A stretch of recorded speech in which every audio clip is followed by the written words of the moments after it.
Hello, everybody, and welcome back to another video here on the channel. This is part 1 of 3. This is something we have been looking forward to doing for such a long time. I would say probably at this point, almost 8 or 9 months, we have been talking about doing this specific project. So what is this project, you're asking? This is a more personal thing for us. We're going to be talking about our own opinions, and I'm going to separate this into 3 separate videos, as I already mentioned. This first video is going to be all about me and my opinions and my musical tastes. Well, it's my channel. It says so in the name. Which is so much different than how it usually goes. Hey, I wasn't necessarily the one choosing to listen to Metallica. That was the universe forcing it upon us. And then I learned to enjoy it. So what we're going to be doing, the initial idea for this was for us to do something similar to the podcast Chris Parker and I did back in the day, where we would each pick 4 songs for a specific topic, and then basically we recorded a podcast episode for like 2 hours or so, where we would show each other songs and discuss how they were relevant to the specific topic we had. And so for what we're doing for this, to sort of resurrect that idea and see if this works, see how YouTube works with the copyrights of this, because this is going to be the first time we're playing different bands' music in the same video that's going to be over 45 minutes long or so. And we'll see how YouTube deals with the copyrights issues. Because I'm wondering if maybe some of the songs will clear, some of them won't. I don't know. I know in my case, with one of my bands, I know the song will work because I already have it uploaded in one of my videos. So I think that will work. The other 3 bands, I've never put their music on my channel, or I haven't tried it yet, so I don't know if that will work. And same thing with your guys' music. We have kept all 4 songs that each of us chose for this specific topic secret from each other, so we don't know what we're going to be listening to at all. And in this video, we're going to be going over 4 songs that represent my personal taste in music. And that was the initial idea we came up with. And that's about all we did. Really, yes. And so we are each allowing each other to sort of interpret that however we want to. And so in this video, we're going to be going over mine. But before we get into talking about them, I just want to go ahead and open my Mountain Dew, which does match the colors of my shirt. I just want to point that out. And I, because of my leukemia diagnosis, have to drink Diet Pop now. So I have a Diet Mountain Dew Spark. He doesn't have to drink Diet Pop. He could drink water. Oh, no. No, for sure, 100%. It's not part of the chemotherapy. No. Yes, 100%. And I definitely I don't normally drink diet soda, but they insisted. They insist. It's the only beverage I can have, yes. Yep. No, I have been drinking lots and lots of water and taking lots and lots of steroids. So life is what it is. But yes, usually on our channel, if you're new here, the shtick is sort of that I'm a Mountain Dew guy. And so I went and bought some Diet Mountain Dew. But one of the best pieces of advice I was given by the dietitian in the hospital was, when you're switching over to drinking diet or zero soda, pick your favorite pop and then don't drink the diet version of that. Because all you'll do is notice that it's not quite what you want it to be. Diet soda's so gross. And so the dietitian was telling me, like, pick something that's sort of an offshoot, a side thing that you do like, but that's not your favorite. And so there's obviously lots of different kinds of Mountain Dew. So we found Diet Mountain Dew Spark, which Spark is the Mountain Dew Pink Lemonade. So this is Diet Mountain Dew Pink Lemonade. Let me tell you what, Diet Coke is better than regular Coke. A lot of people think that. A lot of people do think that. How long have you been drinking Diet Coke, though? Since Me? we're 4? Oh, yeah. Okay. See, I never... That aspartame. I don't really... I mean, diet soda's not my jam anymore, but I've always liked it more. We were set to film these videos initially. I had everything set up, and you were scheduled to come over the day that I was admitted to the hospital. 2 days before that, I bought myself a special Mountain Dew that was a Mountain Dew Overdrive, which is like an orange flavored one that I still have sitting in my fridge upstairs. And I'll save that for the next Metallica video, because I had high blood sugar when I tested before you guys got here, before we started doing this. And so I didn't want to drink a pop. So that's the other reason I have my diet soda rather than because my blood sugar was high before we started recording this. So I had to give myself some insulin, which is whatever. So let's just get right into it. Okay, so I have 4 songs that I've chosen. Break tradition and just get right into it. We're going to do it. 4 songs that I chose to represent my taste in music, my musical taste. And so the way I chose to approach this... Can we listen to the first one and then you do it? I wanted to explain about the songs first and then have you listen. That was my idea. And I have all of it over here. And I have my I have my notes, which I wrote down on a notepad. Spoiler. I've been practicing my groans. There is not one readable thing on that notepad. No, there is. You just couldn't. He just writes like a second grader. I can read past. He does, and it's I do write terrible. I'm not gonna deny that. I mean, same. Who cares? No one reads my writing. We all type now. So who writes exactly? It's important. Why bother learning cursive? It doesn't matter. You just sign your life away on little digital tablets anyway. You could write a scribble or draw a happy face. You can literally sign your name as a happy face on any hospital in Nebraska at least. Oh yeah, there was a period of time where every receipt that I got from any restaurant, anything I did at all, I just drew shapes. Yep, sure, because no one cares.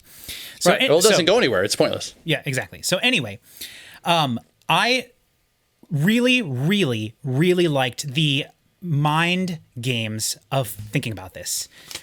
The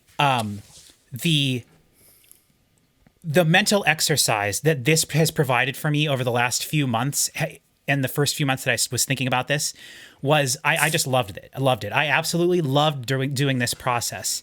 And I started out by thinking, what are some of my favorite songs and why are those my favorite songs? And quickly what ended up happening was I started thinking about genres first. That was my sort of the first thing I thought of, because I'm like, what are my favorite musical genres? Because to me, you know, I love metal music. I love electronic music. I love Americana music. I love, you know, genres that incorporate all of those things together. I like such a wide variety of music. And then I realized thinking about it from a genre perspective wasn't necessarily the way I wanted to approach it.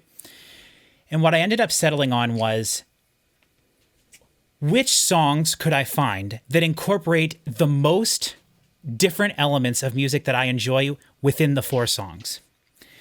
And so each of these songs represents multiple facets of what I enjoy about music and why I like them for the different reasons and the different elements contained within the songs, whether it's the music or the production or where it's coming from in the world, the language being spoken, how hard or difficult it was for me to find the thing physically, whether I own it or not, was a big factor, because for a large portion of my life, part of the joy that I got from music was acquiring the music, going to stores, searching through bins of CDs, finding things that I didn't know what it was.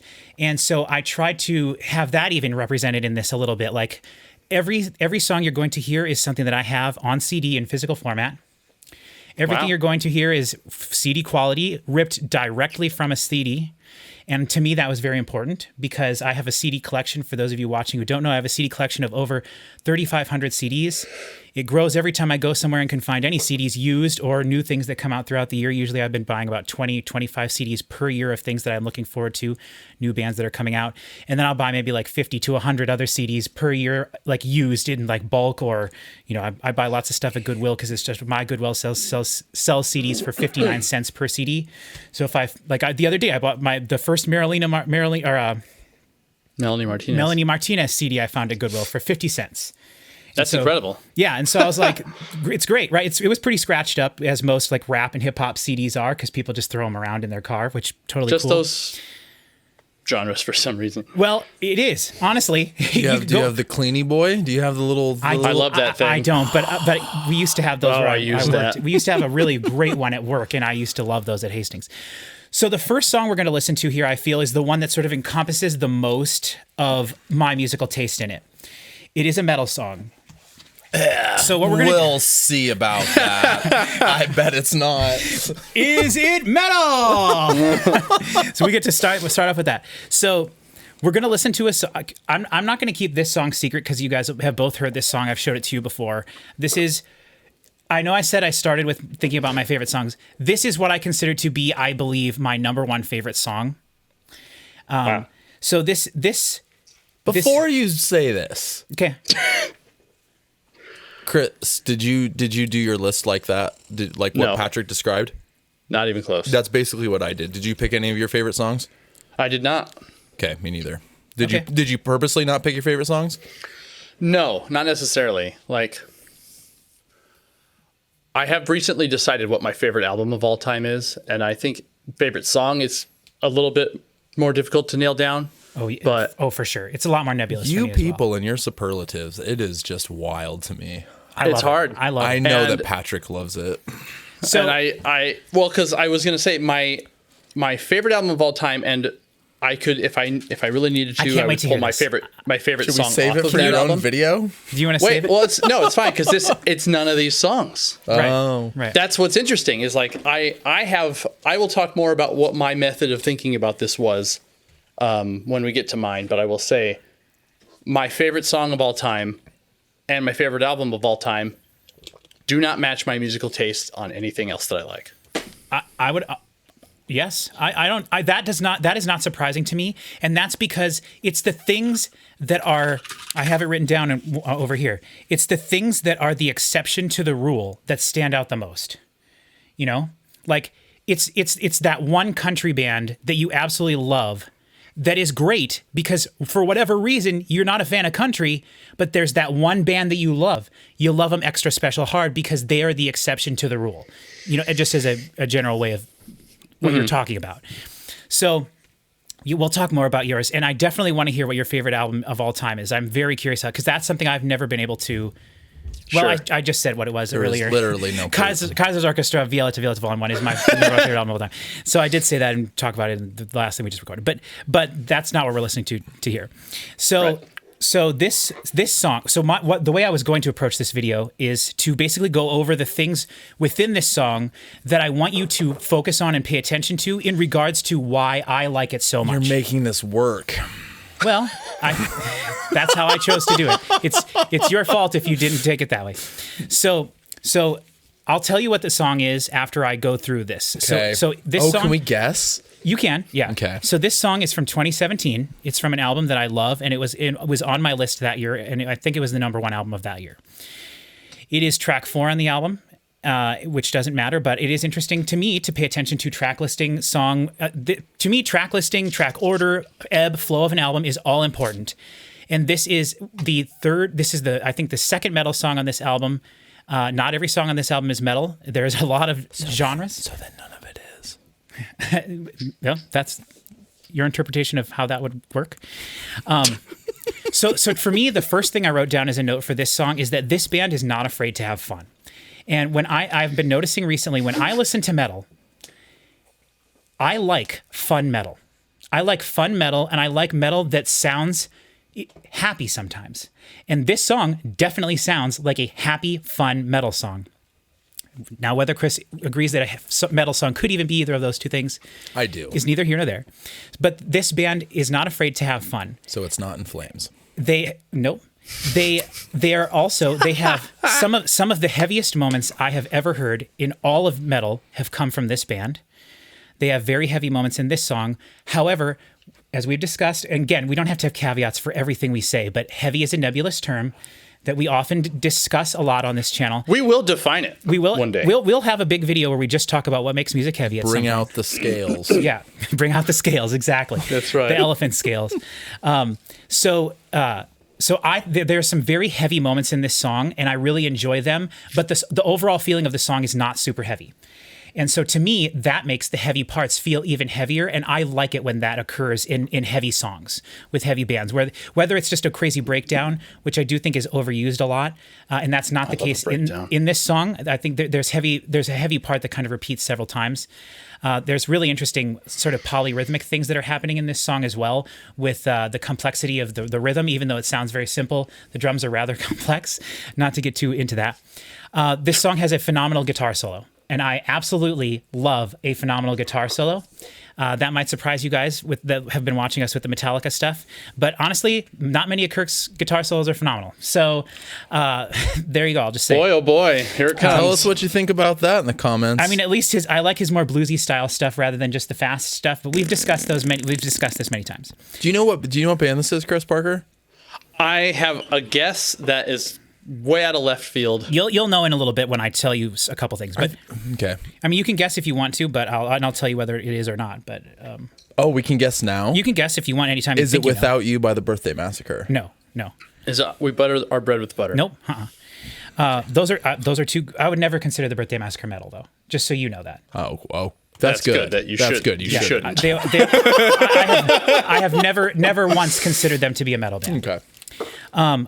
So I wrestled a bear once. Nope. Okay. That wouldn't make. I don't think. No. Come on. I don't know what happened, so I've never heard them. Well, we should listen to some of them because they're pretty crazy. It Smells Like Kevin Bacon. Great song. Everybody look it up.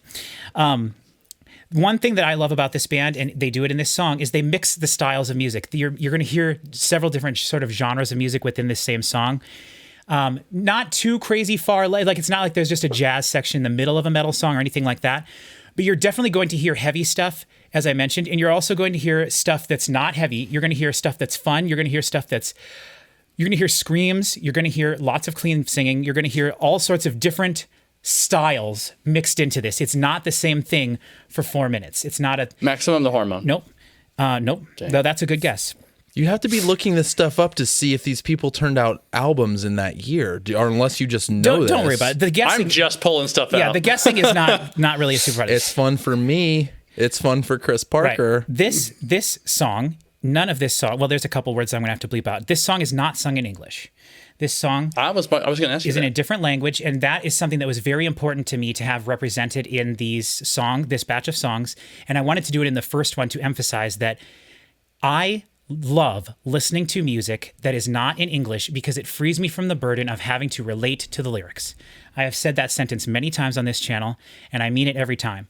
When you listen to music that is in a different language, you do not have to worry about relating to it or getting the message at all. The vocals become a different instrument. They become the instrument that you follow through the song. It's the sound that's leading you through the ups and downs of the song, and it's taking you on the journey. But you don't have to worry. Not that I do worry, but you don't have to try to relate to it because I don't know what this song's about. I have the lyric booklet in the CD that I own of this, and I've never looked at what the English lyrics are, the translation is, because I don't care. It doesn't matter to me. I don't know what any lyrics. Kaiser's Orchestra is my favorite band. I have no clue what any lyric they sing in any one of their songs is. And to me, that's a very important aspect of my being able to listen to things that I feel like would be very inaccessible to a lot of people. And that's one way that I think that the bandwidth of my musical scope is stretched farther than a lot of people are willing to go, because I don't think a lot of people are comfortable listening to music in a language that they do not speak, because they, first and foremost, they want to understand what the song is about. And that is not important to me, or it's less important to me and significantly less important than the music itself and the production style. This album was incredibly hard for me to purchase and own. I had to search for years online to find a copy that was cheap enough to eventually get it and import it from the country that they come from, which is Japan. I was on Europe. And now I was thinking it's Mook. Yeah, it's definitely Mook. Okay. Which I think you would have gotten from that. When I thought Maximum the Hormone, I was going to go Mook first, but then I didn't. Yep. And Maximum the Hormone is definitely my second favorite Japanese band, and in my top 5 probably favorite metal bands, even though they only have like 2 real albums. Which is actually the next thing that I have here. This Mook is a band that has an extensive catalog. They have been a band for 25 years now. They just celebrated their 25th anniversary as a band. They have been making music since 2006 or whenever, and I have a large collection of their albums, but I'm missing the front half of it because it's so hard to find those. I'll probably never get them. And I haven't actually heard a lot of them, which I would love to do reactions to that if people would want to watch those, but they're kind of a niche band, definitely. So not a lot of views on those videos. Not that I care about that as much. But anyway, to me, the harder something is to acquire, the more I appreciate it when I get it, which it has nothing to do with the music, but the search is something that I miss very greatly from having physical CD stores. We'll never have that. There are people growing up today who will never experience what it's like to search through a record store.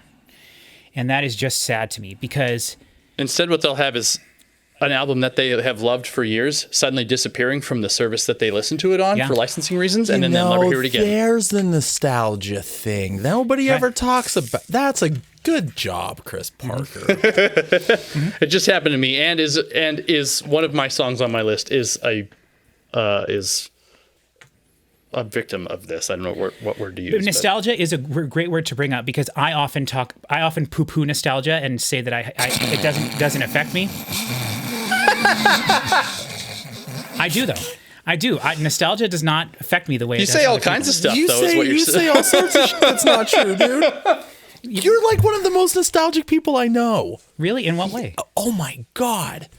I don't even want to get into this because I this just- video's we gave ourselves a soft limit of an hour. Well, okay. I feel like for me personally, I try not to let nostalgia influence the reason I like things. Are you serious? Yeah. I am learning some things about how your brain works. Yeah, I specifically. I think that you are only driven by nostalgia.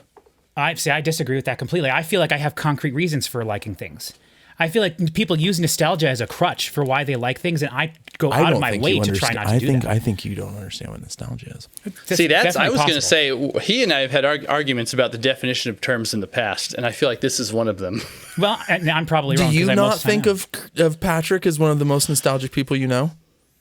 Well, I mean, he loves the World's Fair. am. Yeah, but that's history. That's cool.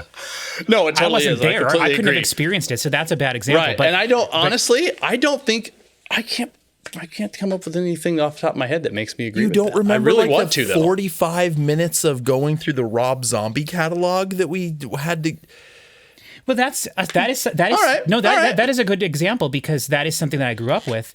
But again, I can give you concrete examples. So can everybody objective for examples. everything that they're No, nostalgic they for. absolutely cannot. Most people have no clue why That's they like because something. people don't like stuff the way that you do. That doesn't mean that what That's you the whole have point is of this that- video I is to know. explain why I like this. I know, I get it, but I'd like. He's never been more angry at you. No, I'm not. No. I just this is what I wanted this video to be. I'm trying to explain. I know, I appreciate You know? it, and I'm learning. But like the old person that like still watches John Wayne movies every day, yeah, right. maybe they're not a cinematography expert, or maybe they haven't never thought about a movie script. Right. But saying that they're nostalgic for that is exactly the same as you talking about the first Twisted Metal game that came out. You just are better at liking things.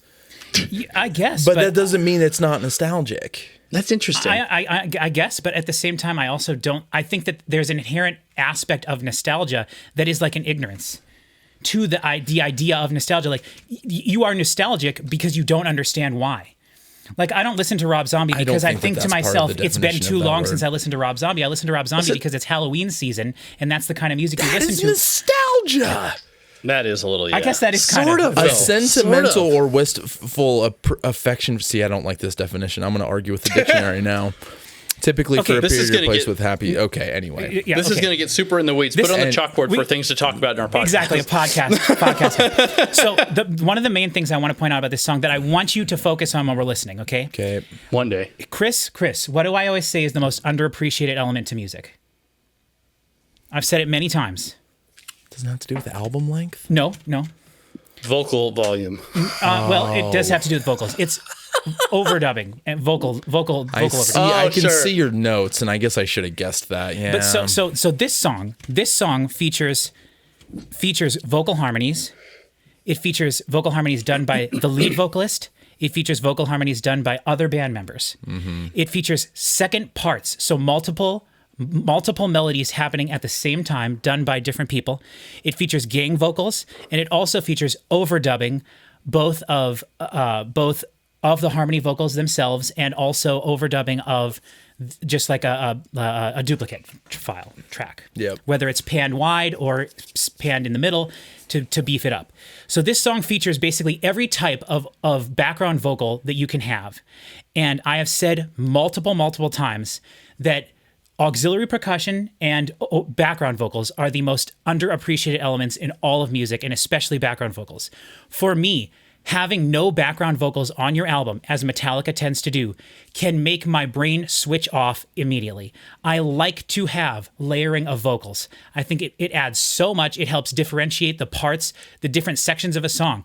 A verse can be one mono vocal takes panned in the middle preferably, but when the chorus starts, when you have those vocals spread wide, or harmony vocals or overdubs or gang vocals or some additional vocal element, it really helps to separate the sections of the song, which you all know how important the structuring of a song is to me, which we'll get to that in a second.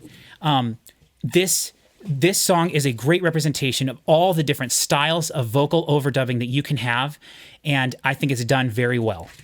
And I especially want to point out the idea of having other band members, other voices someone's voice other than just the lead singer's voice appearing in the song can make all the difference. So I want to point that out. This song has a somewhat complex arrangement, and it has very clearly defined sections. And those sections are... multiple pages of notes. I was just thinking, I was like, oh my God, I went he's got back. pages. So the structuring of this song is intro, verse 1, chorus, verse 2, chorus, bridge, a second bridge, chorus, outro. That's the structuring of this song. And then the last thing I want to mention about this, and this is something that I've talked about so many times, we talk about on the channel all the time, I refer to them as musical sprinkles, right? There's the guitar, bass, drums, vocals, which is the foundation of the band. This song features things that are not guitar, bass, drums, vocals. Those are the elements that, to me, make music special. It is hard for me to get into music that is just guitar, bass, drums, vocals.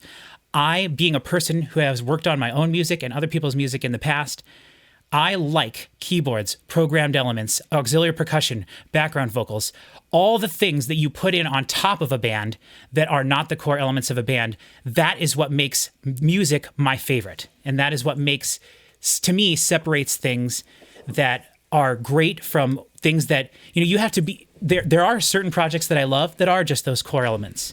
Metallica is basically just those core 4 elements, or 5, I guess, guitar, bass, drums, vocals. So, I can enjoy that. I can appreciate that. But 4. So, but to me, it's always about the other things in the song. And that is about leaving it all in the studio. That is about not setting limitations for yourself in the studio. That is about, if you want to bring in a chorus, bring in a chorus. If you want to have keyboards and you don't have a keyboard player in your band, who cares? Put keyboards in there. Put electronic elements in there. Put programming in there.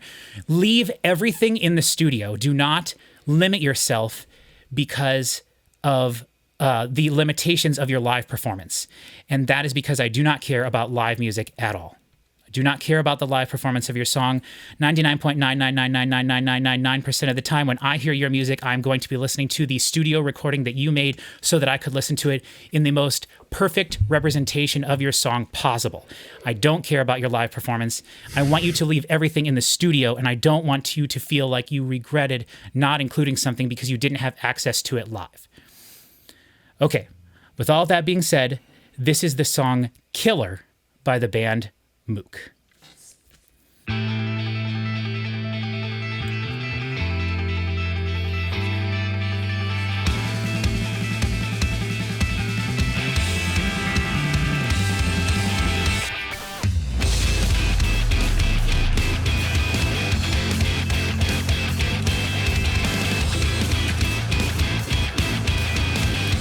Feel free to talk about whatever you want. Ooh, A lot of bass. love that.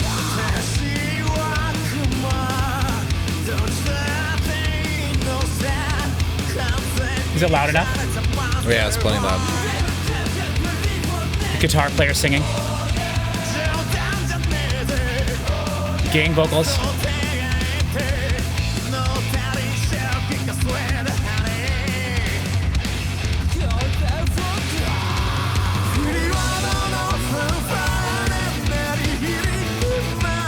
Attack on Titan.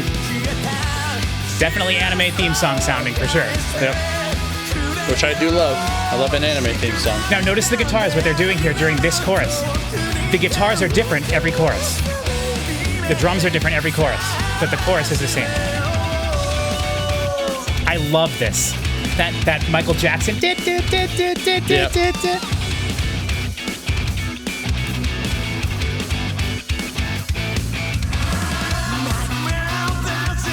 Alternating bass octaves like disco song.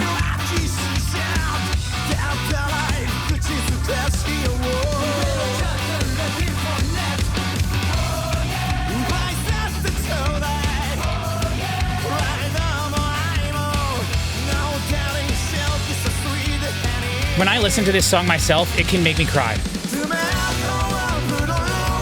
Interesting. Yeah. This song, literally, like, if you hook me up to a machine, this would get my heart racing. It would. It does.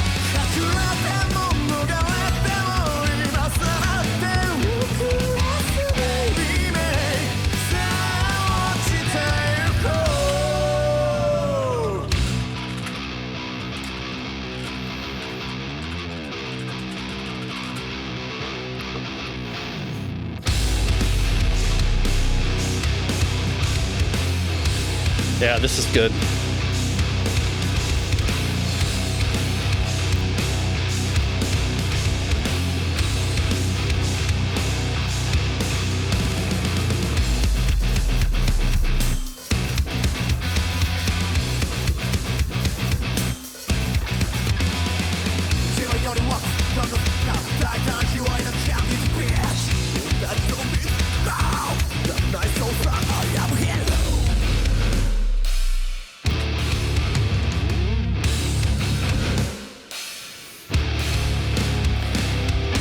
Back to the intro riff.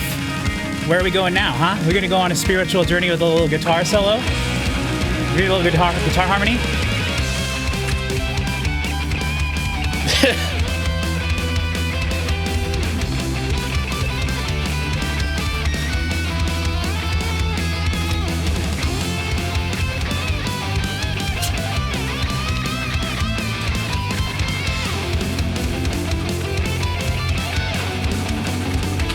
Queen. Oh, it's very Queen. Bridge 2. Acoustic guitars have entered the song. Whoa, what the heck? We don't have an acoustic guitar player on stage. This is very Avenged Sevenfold. This part.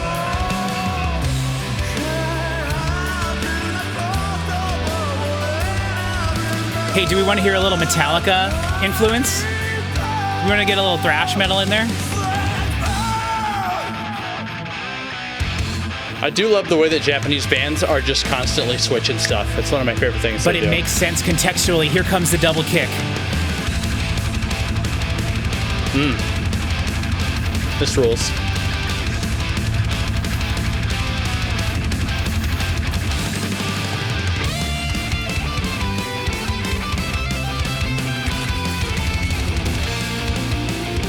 Back to that ascending and into the chorus.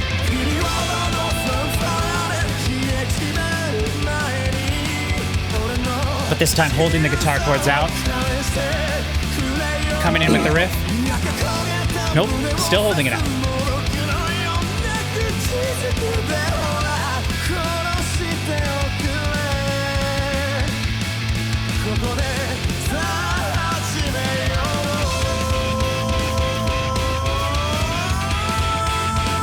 I love where the snare hits here. It's just like, it's not where you think it is. It should be.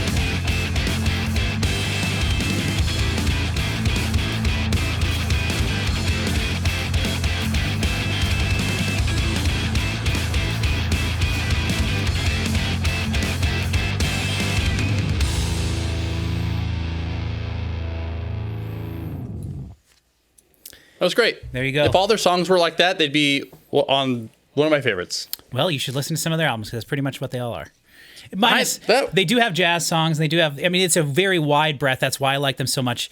But that is the style of music that they have been making more over their last like 4 or 5 albums. So There was an album that you had on your list sometime in the last 3 or 4 years that I tried to listen to and I did not like at all. yeah, I know exactly what you're talking about. And that was a little bit of they were doing something different with the piano. Okay. That was when they had a guy actually join the band for a while who played piano. So like piano was like a big featured instrument. But that's off their album Miyaku Haku, which was my number one for 2017. That is, I think, it's if not my number one favorite song, that because I'm learning a lot about. My musical taste is changing a little bit now, and I'm getting more into prog music. And I think what I'm going to do is find a lot of prog music that I really like a lot. And I'm going to have some like 15-minute songs that are like the most epic things in the world. And those will probably end up being my favorite songs. But as it sits now, that is definitely my top 5, if not my top 2 or 1 favorite song of all time. So, discuss. I thought it was fine. Yeah? I mean, I wouldn't... no, but honestly, like I would never show you that and be like, I think this is something you're really going to like. I know, and I'm glad that you know that. At least and I'm so much surprised right away you guys weren't like, this sounds woofy as crap, because the mix, Moog has nailed and dialed in the mixes of their songs the last 2 albums. Their last 2 albums sound phenomenal. Before that, I think they had a string of like 4 albums in a row that are my favorite sets of their albums, and they all sound a little bit woofy to me. There's a mid-range. Wait, in there. is this from the good? Is this from the good ones No, or from not? this is from the Woofy album, one of the Woofy albums. Because as far as the sound quality is concerned, Yeah, I was right when it curious. started, And then there was a couple points. It was not the whole time, but like that over compressed mastering thing I got. I mean, maybe it's not in the mastering process. I'm not good enough to pick that apart. But there was less than tasteful compression on but not the whole time. Yeah. And that's something that bothers. We've talked about that a lot. That is something that I don't necessarily hear as much as you do.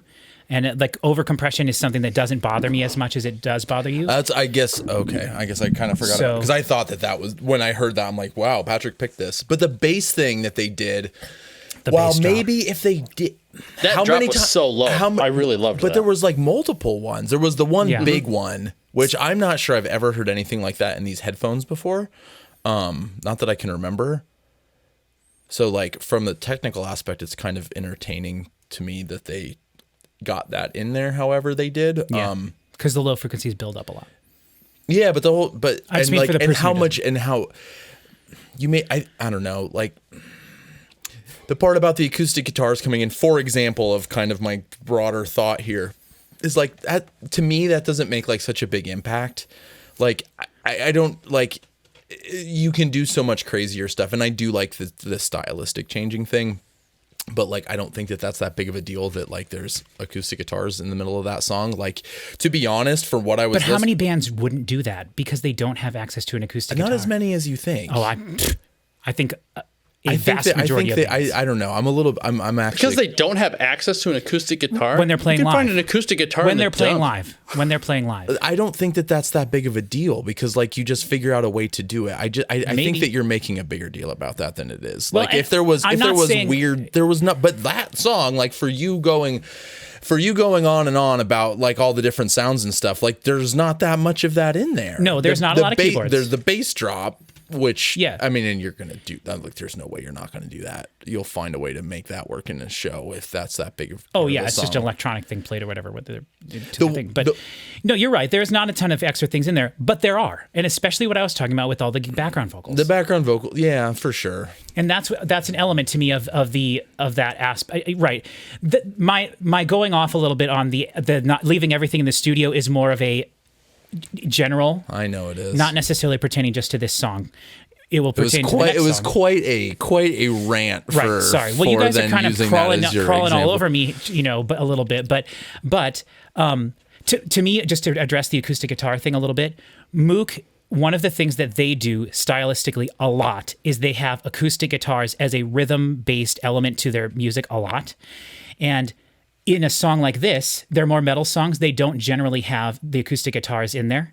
And so having the acoustic guitars come in and do that section in there, to me, is really special because that is adding a new element and a new layer to this song that already has so many elements to it that make it a special song to me.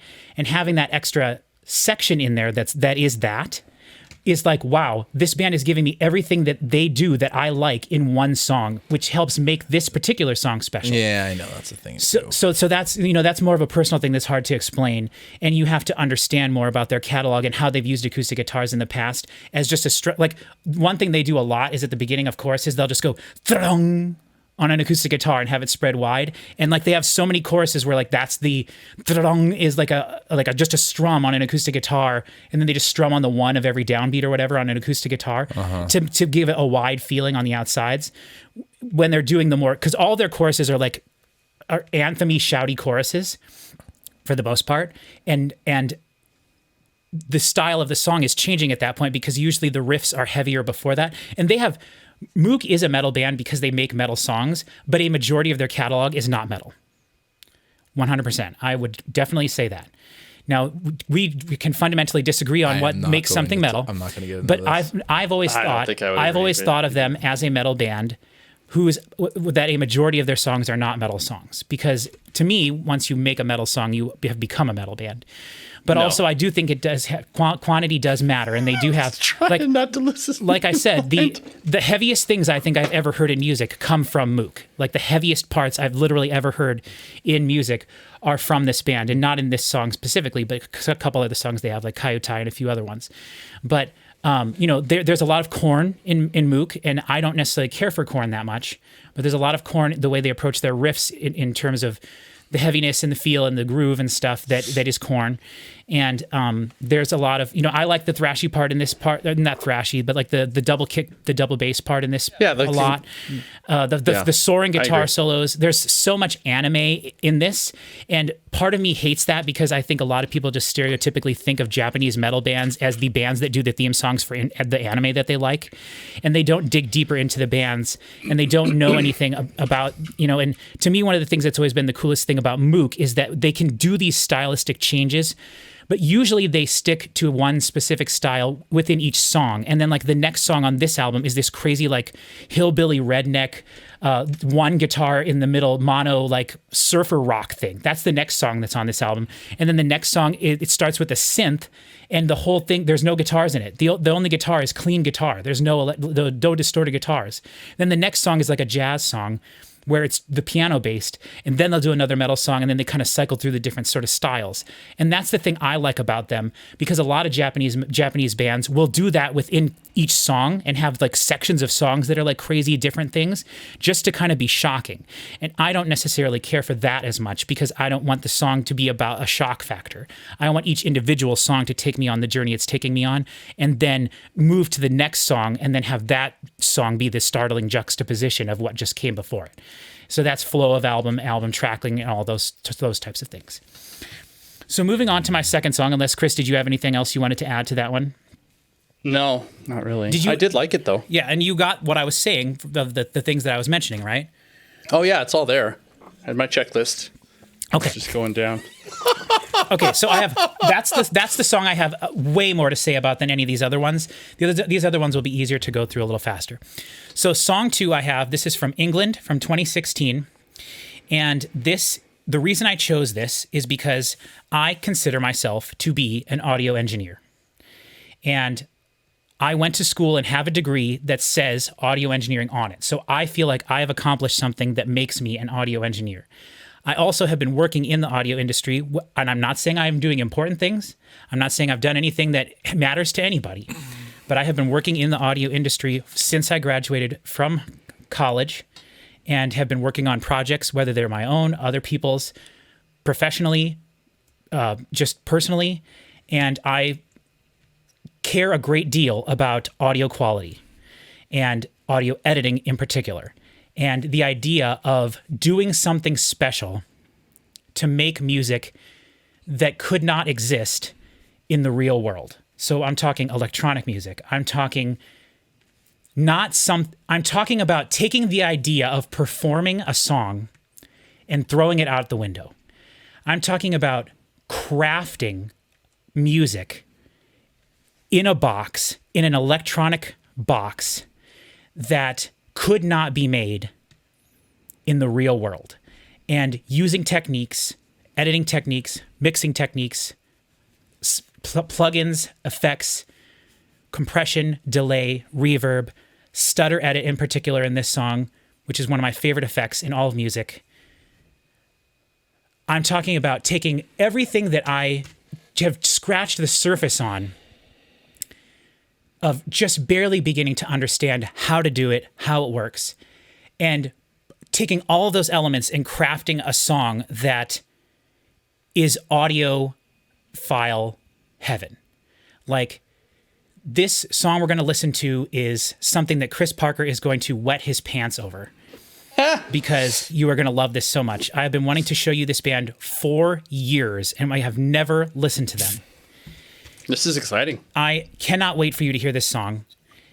And I am so excited to see what you think, Chris, as well, because this is so far from metal that I think you're going to be able to separate that from this. This is so you won't be mad that it's not what you want it to be. I wasn't mad at the last song. I know. It'll just be something different, Okay. So, and that's great. The rest of everything we're going to listen to is something different. So audio manipulation, production, audio production, quality of what you're hearing, sonic quality. All of that is important here and very important to this band.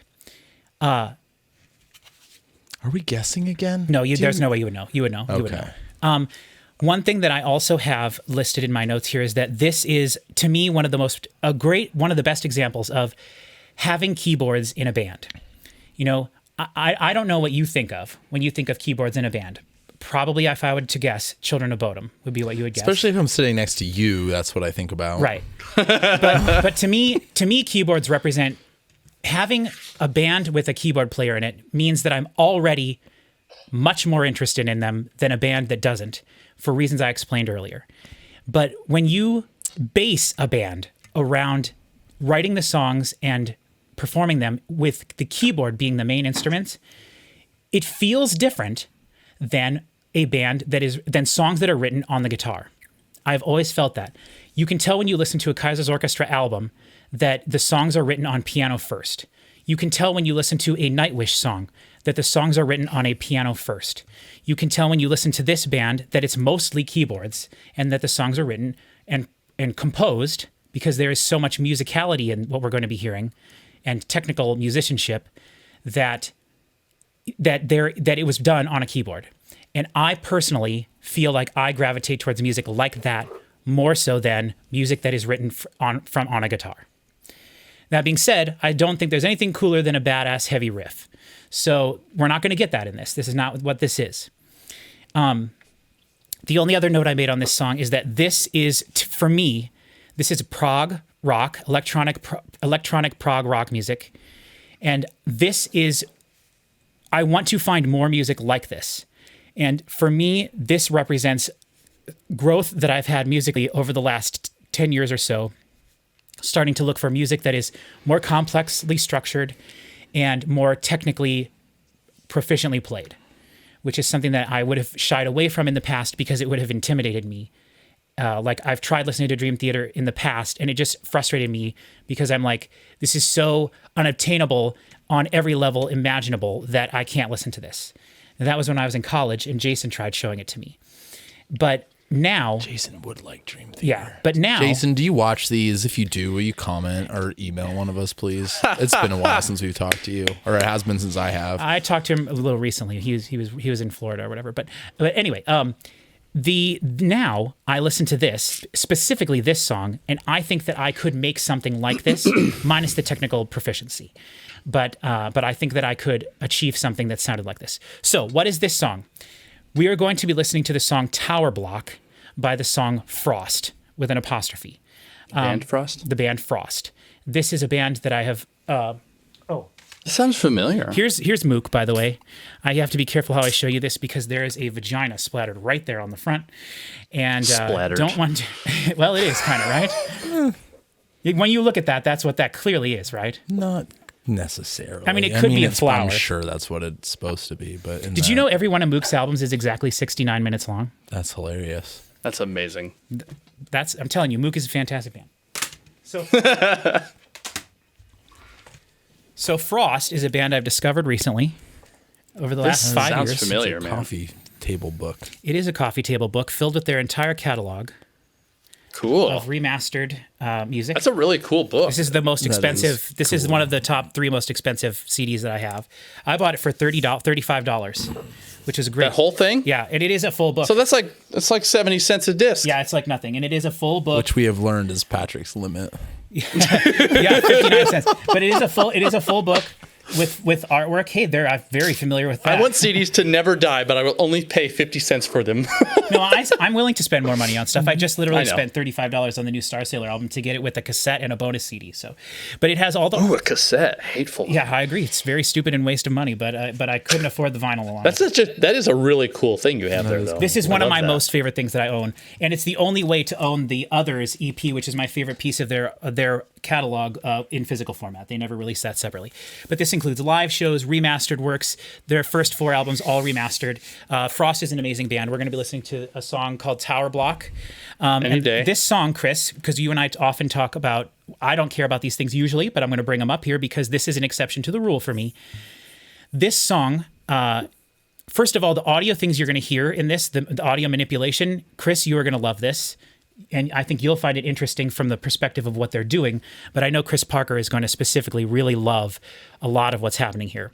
But the beginning of this song is about them tearing down the tower block that this guy lived in England. And a tower block is like those separated apartments in England that are very, it's like considered low income housing, where they just built like blocks of houses that are like 4 or 5 stories tall. And they all look exactly the same, very industrial looking. And it's the story of the song is about them tearing these blocks down where this guy grew up, and about the different things that would occur there, and how the floors are stained with blood, the walls were muddy and dirty, and the poor people lived there, and all this. And the beginning of the song is a representation of a fight that he witnessed on a stairwell in one of these blocks, this tower block where he lived. And there's also an elevator thing, which you're going to love, Chris, and I absolutely love at the beginning of the song. So there's a audio representation of an elevator. There's different effects on the voice. Then there's the fight in the stairwell, and then the song kicks in when they're talking about the actual destruction of this building, and how it makes the first person perspective of the song, the person who's like the message of the song, how the person is feeling, seeing the building being taken down, whether there's good feelings and negative feelings both associated with it in terms of the lyrics. And then the song also ends in a really cool and interesting way. And so for me, this is all about the audio manipulation, the editing in the box, creating the song digitally using a digital workstation, and doing something that you could not necessarily do live, even though they do have a full live performance of this song on their YouTube channel, because that's what this band is known for, their live performance, and like being able to translate these things live, even though it's very different. And they do have a lot of tracks playing when they perform live. This band is made up of 3 members, but sometimes 4. You're going to hear lots of people performing on this song, but they are virtuoso musicians. They are known for being incredibly crazy with their technical proficiency. And this band was started because this guy was making pop music for British pop female superstars. And he was like, I'm tired of this. I want to go do something different. And he looked in a magazine and picked prog music as what he was going to do. And he said, we're going to go make the best sounding prog album. And we're going to be our music is going to sound so good production wise, people in the prog music sphere aren't going to know what to think. Because at the time, when he was thinking of doing this in the late 90s, prog music wasn't necessarily known for its sonic quality, I guess. From what I understand from reading that book that accompanies that. And so Jem Godfrey, the guy who's the head of this band, started the Frost, and they released an album with no intention of ever performing it or making any other albums. And they released it, and it got so much traction and so many people liked it, they were like, well, we'll play one show. They played one show, and then they said, we're never going to play again. And so they made another album, and then they toured with it a little bit because they lied. And now they are a band that will release an album every 4 or 5 years, play 5-6 shows around Europe, all sold out, no big deal. Go back and make another album. They're working on a new album this year, I think. So I take back what I said about you and I trying to do this the same way. Did we approach it the same way? No. Okay. No. So this is... I was surprised when you said that. The genesis of the list was, but then the rest of this, like the stuff that you're talking about and your aggression in talking about it. Sorry. I'm trying to do it You fast. can cut this part. I can tell, but like... maybe dial back the aggression a little bit. Okay. From a producer standpoint. You're being very aggressive. I don't care. I can tell you don't. I don't. It's quite off-putting. I believe what I'm saying. You don't have to say it so. But I also don't have to say it with 4 caveats. Everything I'm saying. I know. So, because I believe what I'm saying. Well, let's listen to this. Everybody knows. Let's listen to this badass song, and you'll understand why. I have faith that everything I said is true about this song. Are you ready, Chris? And yes. Okay. This is Tower Block by Frost in 3, 2, 1. Knocking down my tower block, the place where I grew up. When the walls start falling, I'm gonna be ready. That was cool. Yeah, feel free to. The little clicky sound was cool, yeah. That big clump that sounded like it could have been in the room. It's one of those things where you're like, and then, like, damn, it wasn't here. I'm curious to see if you like this, Chris. Like, I mean, this song overall. Yeah, for sure. It's taking every fiber of my being to be open-minded about this already. But that one sound effect was cool.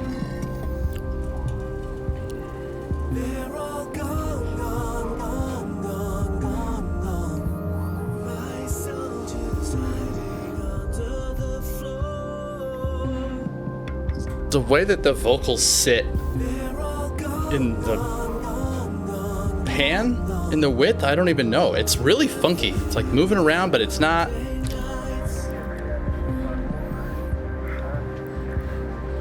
It's like, where are they? Yeah, it's awesome. Yeah, they do. When the phrases start, they're out here, and then they come in a little bit, right? Yeah, Like it's like a phase switching thing or something. Looking down my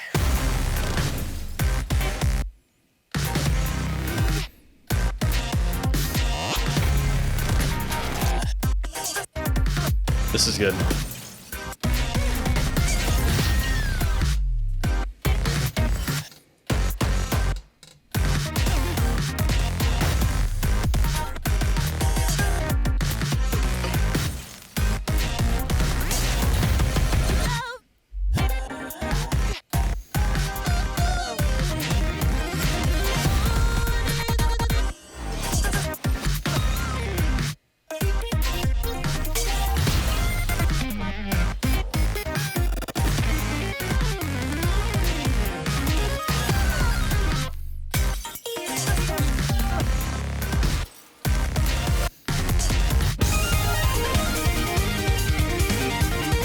New song. That's the intro.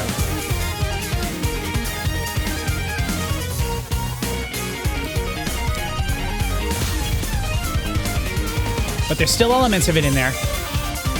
Oh yeah, I mean, What, the intro?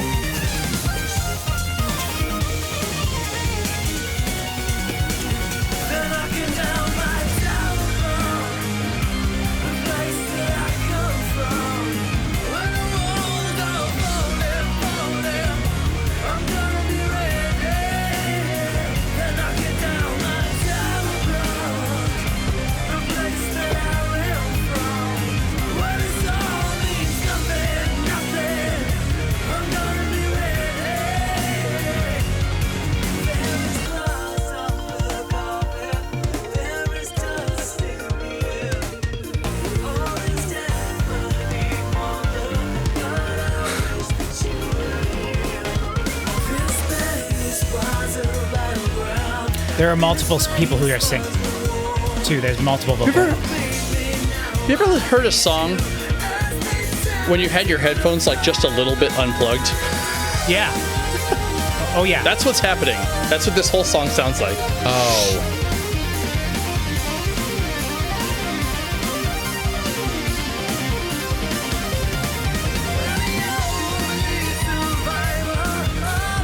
That bass line.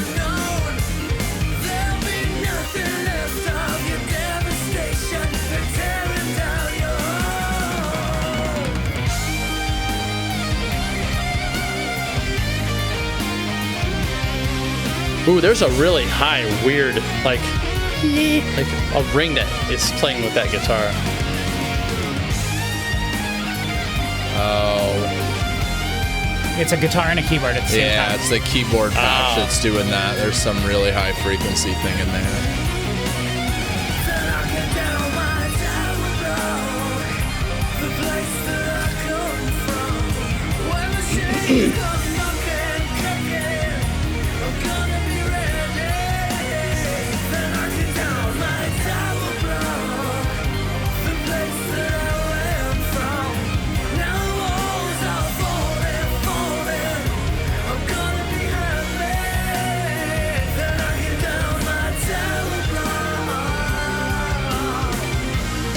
This is the most 90s song you've ever liked.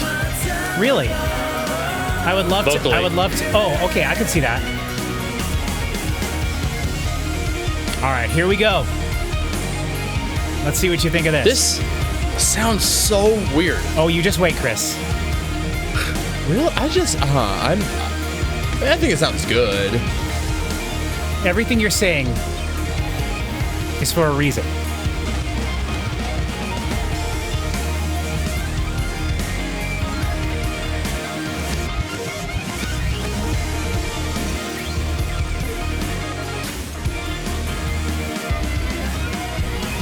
This is the building getting torn down.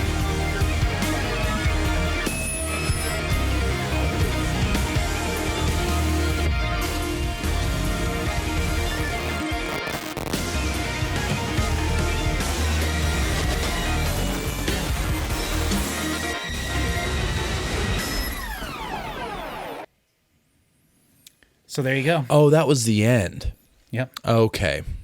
I saw that track was like 6:14 or something like that. It did not feel that long. Well, because the first part's so long, it's longer than you think. It feels long, maybe. And then when it actually gets into the song, and then they only do the chorus twice, and there's only one verse. So, like, structurally, this song's not my favorite. That's also strange to me that you would.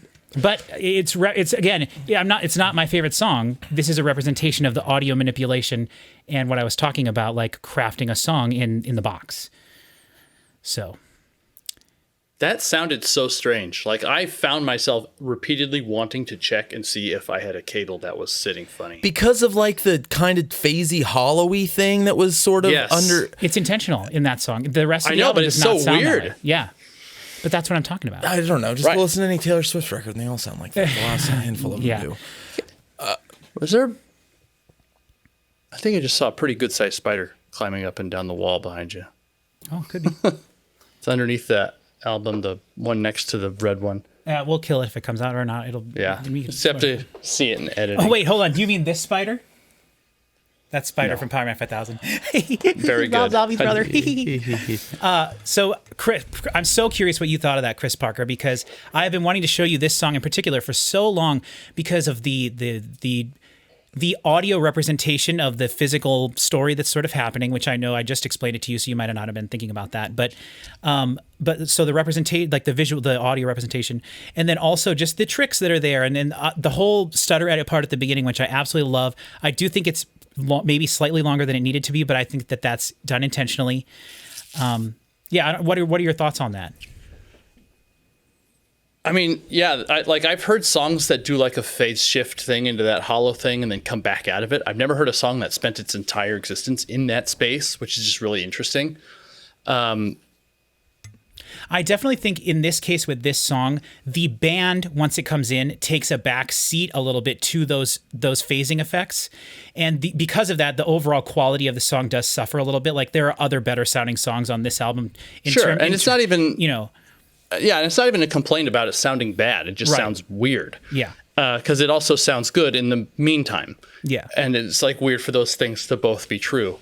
Lots of 90s in the vocal style, big time. And like that, I'm thinking like Goo Goo Dolls type stuff. Oh, like, okay. It's vocal definitely tone. like pop.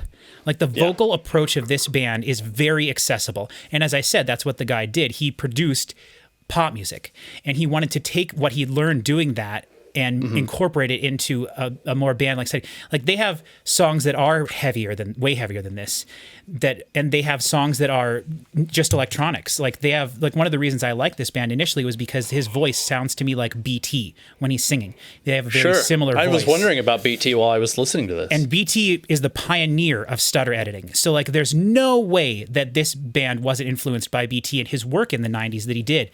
And they probably used the stutter edit plugin to create that part of that stuff that was happening. I'm surprised at the that you beginning. don't have a BT song on this list. I was going to. That was what I was going to have for this section, because I knew I had to have high fidelity, quality audio that I could say, imagine the Pro Tools session for this song. And imagine how complex it would be, and imagine how much work by hand went into creating what you're hearing. And with BT, that's what BT's all about. He has the record for like the most edits in one song ever. And he's done whatever. We're not talking about him, we're talking about Frost. And I feel a lot of similarities with this band as well. And so I would listen to more of this. Yeah, okay, I'm very, very excited to show you. There was one other song that they have that I wanted to use for this, but I really liked the actual story of this, the breaking down the walls, and I knew you guys would be crazy about the ending and how the phasing and everything happens. But they have one other song that's just based on female vocal samples. Jem Godfrey got his wife to go in the studio and make like noises with their mouth, and they made a whole song based on it. And it's like one of my probably top 10 favorite songs. And that I was going to use that because there you can actually hear something that was chopped up and made into a song that wasn't meant to be like melodic or it wasn't meant to be music, and he made it into music, and that's a brilliant way to show taking something and making it, a song in a box, which is what I wanted to represent with this. But I chose this song in the end. like obviously it was more to it than this, but just thinking about the ending when it was like falling down or whatever, like how close do you think that you could get if you just took a song and then you put it through a noise gate that's triggered by like destruction? Like you get a bunch of sounds of like a building falling down and stuff like that, and have it, that's when the thing comes up or shuts off, I guess, rather, and like you only hear the song after that's happening. Yeah, I mean, that would be interesting. Thinking about how that I would make that if I using my limited approach to understanding how things are made. Yeah.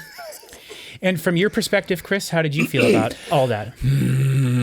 I think that what I learned about myself while listening to that, and like my really, really short review would be that I think that song would have been much more appealing to me had there been no vocals on it. Okay. I actually, partially because of the delivery and the pop production, I actually heard some of the lyrics, and I think that I know that this probably isn't true, but I think that the only words in that song are "they're tearing down my tower block."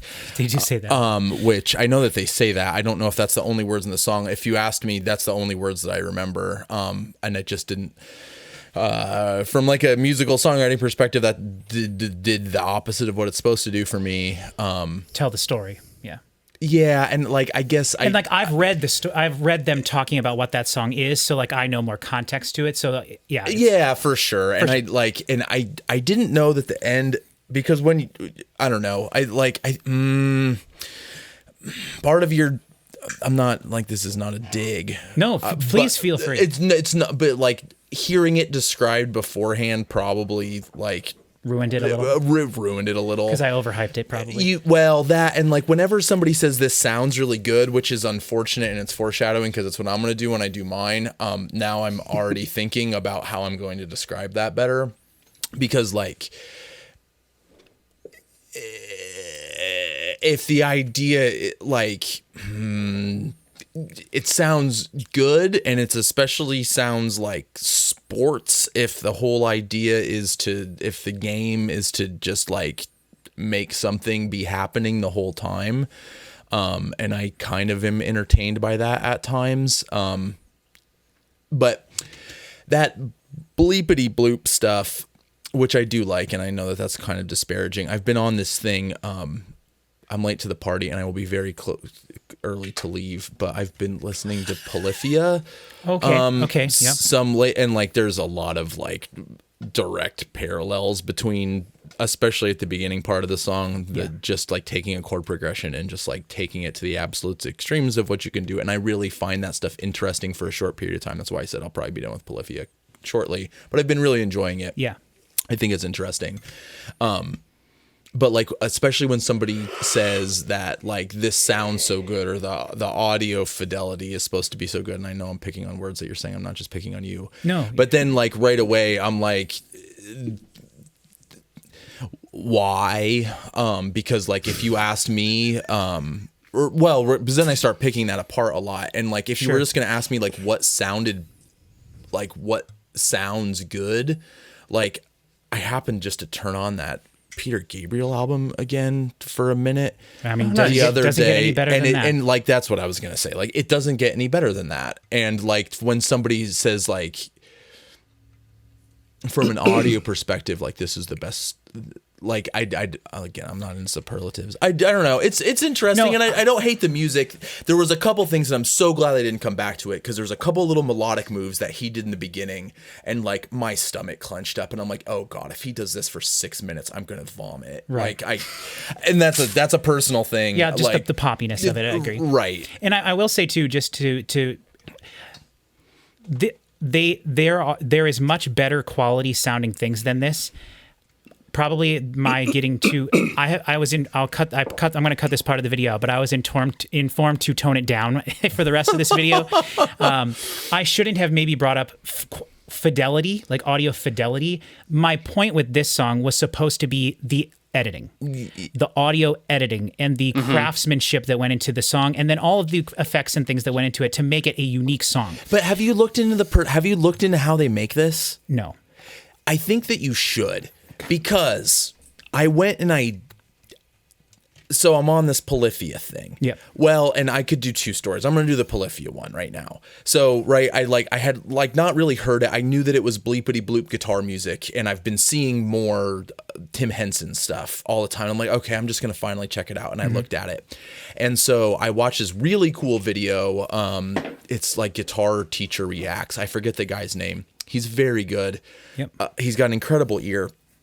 And so whatever, it doesn't matter. He picks this thing apart. And like, so musically, like he knew what to expect kind of. He hadn't heard this song before, but he's like, I think this is what Polyphia is going to do. And he called it, and then he broke it down into very simple terms that even I, who am a terrible musician, can understand.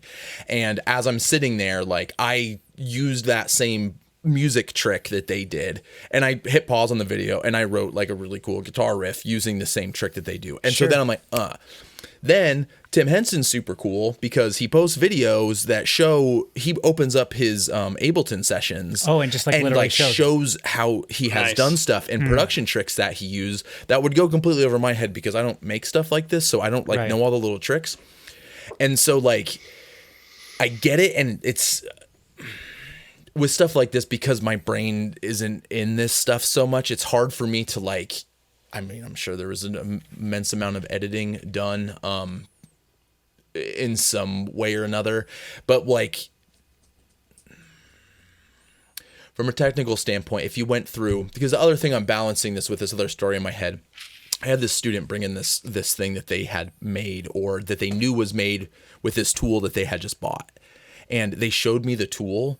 And like it was actually a stutter editing thing, and I didn't know that thing existed because the only stutter edits I've ever done was with you, and where we just sat there for half an hour and literally just did it manually. But then you see that like, because most people aren't as stupid as we are, and they wouldn't work right. There's so plugins hard. You can use that just do it automatically. Well, and that probably was not at least as easily or readily available back when I remember watching you edit stuff for hours and hours and hours, 20 years ago. No, it wasn't. But and that's why when I mentioned BT, because he pioneered that and created this, like literally Stutter Edit is his creation. The actual Stutter Edit plugin that you can buy on anything those are his like literal code algorithms that he created for that.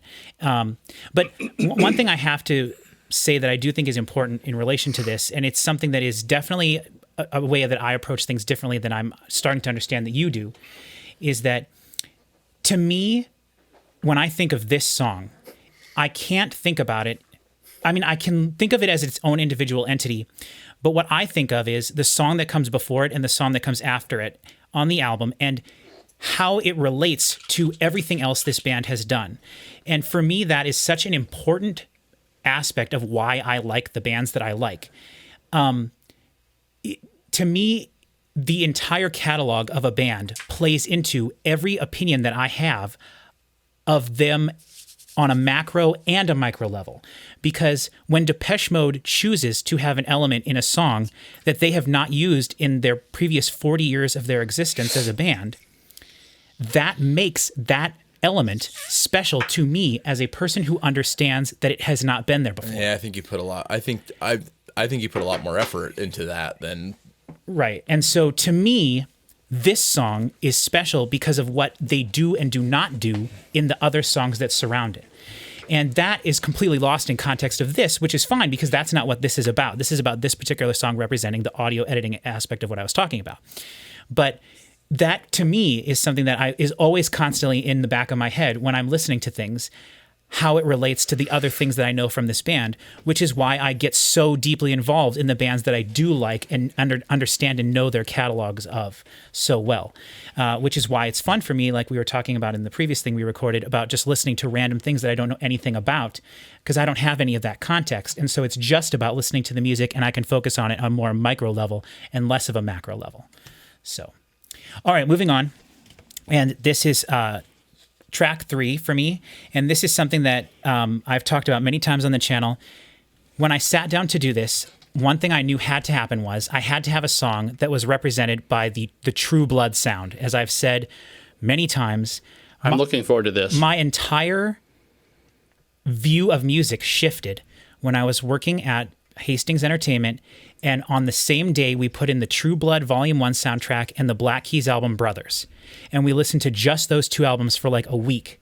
And I did not know that the Black Keys album Brothers was in there. I thought it was just all the True Blood soundtrack. And then I started actually paying attention because I was working, but I started paying attention and realizing, oh, half of this is one band and the other half is a various artists compilation soundtrack. My entire view of music shifted when that happened, because you would have not caught me dead listening to anything that resembled bluegrass, old-timey, country, Americana music. When was this? Ever. 2010. What did you like before that? Show tunes? Seven Dust, Power Man 5000, VNV Nation. Oh, sure. Okay. And you know I never would like show tunes, so you get that's why I that said word that. out of this video.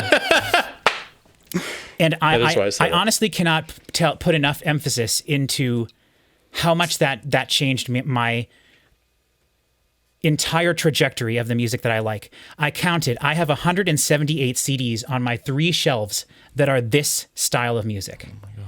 And it is so hard to find good music that is in this Delta blues, Southern gospel, Americana, Gothic Americana, New Orleans.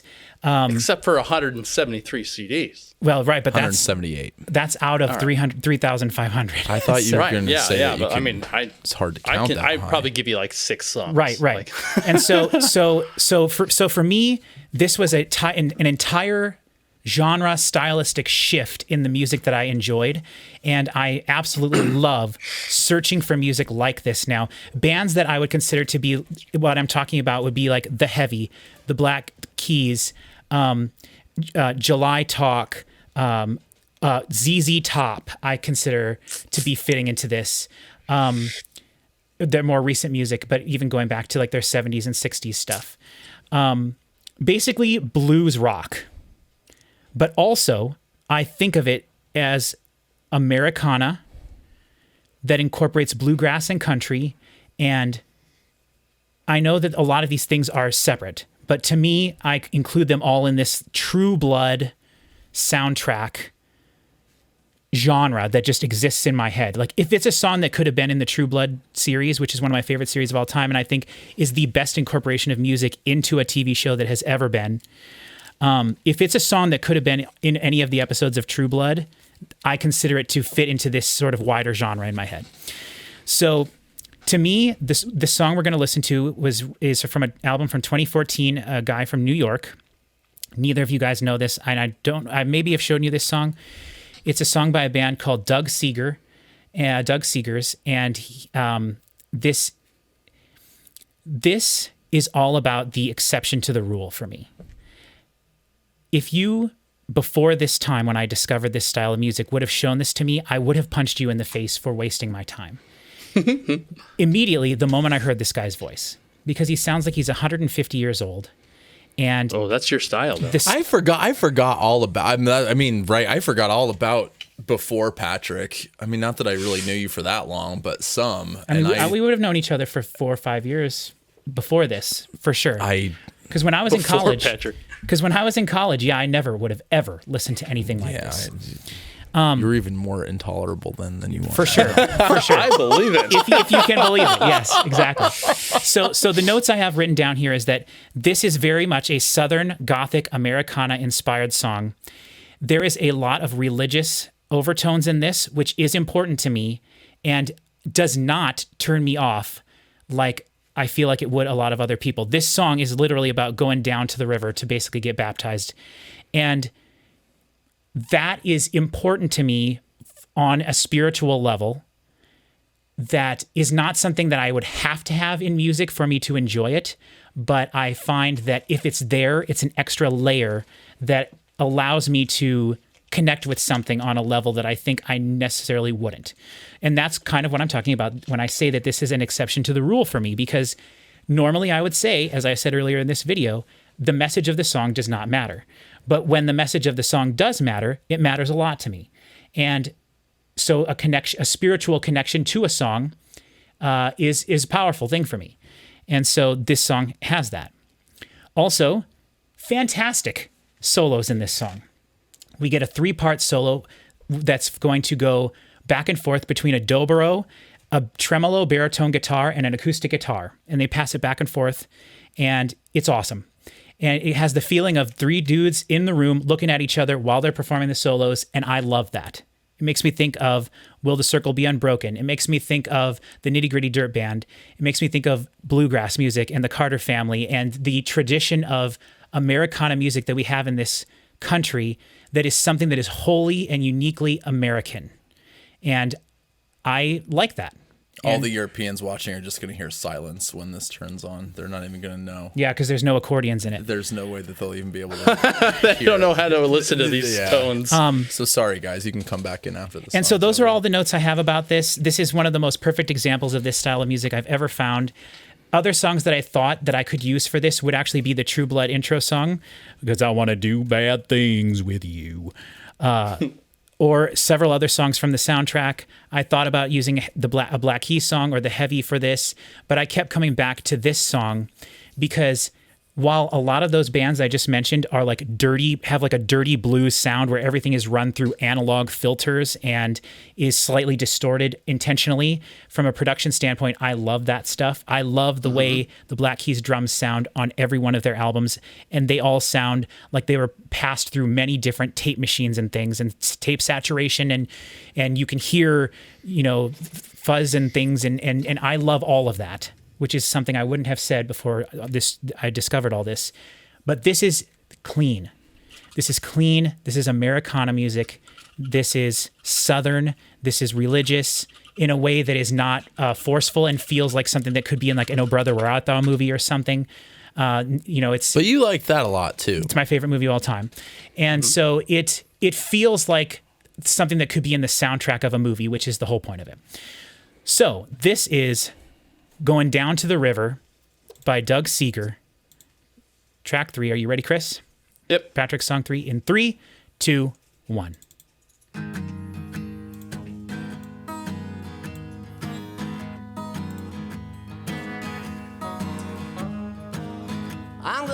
Horses no name.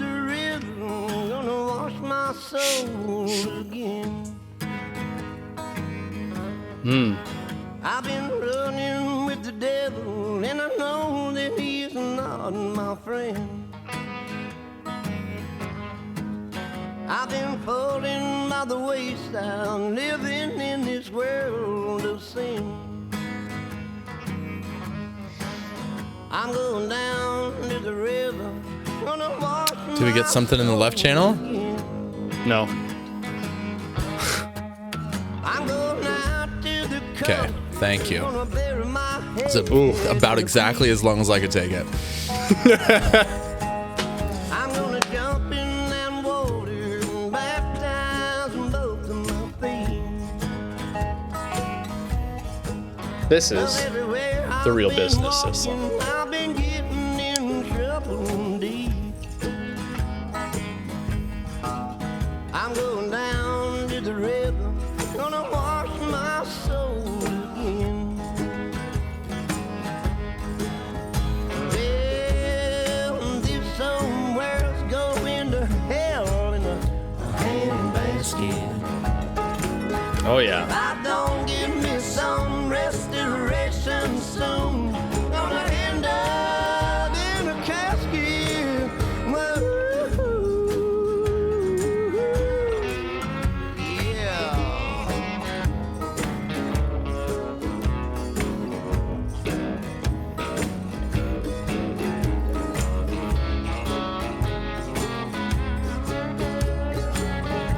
Oh, you just feel it in the soul. I love it. There's this jangly aspect. Yes. That sounds like it could be tambourine. Yep. But it sounds more like someone riding a horse covered with many tambourines. Yep. And I don't know what is being used to make that. Yeah, it's a tambourine-esque implement. There's nothing cooler than a baritone guitar with a little tremolo on it. Oh, that is a baritone guitar, huh? Is that what you call that? Yeah. I love that. It's And this is a Audrey's dobro. 100%.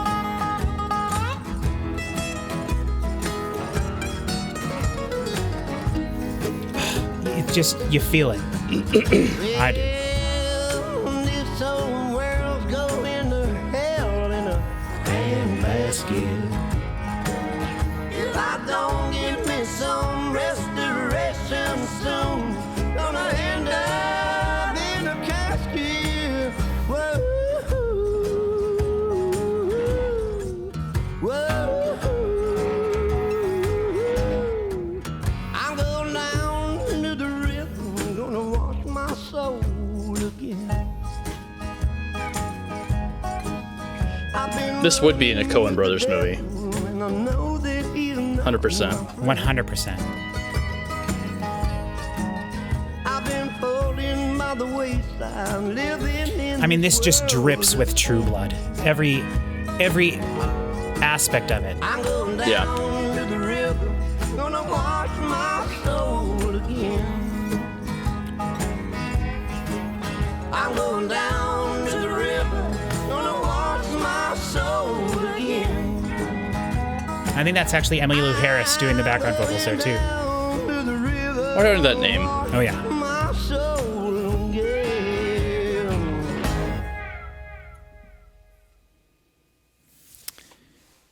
A plus.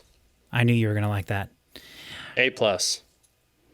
We have never talked about music like this, You really, have Chris. set, yeah, I mean, you have set me up so I can't say A plus. I think that it sounds really good.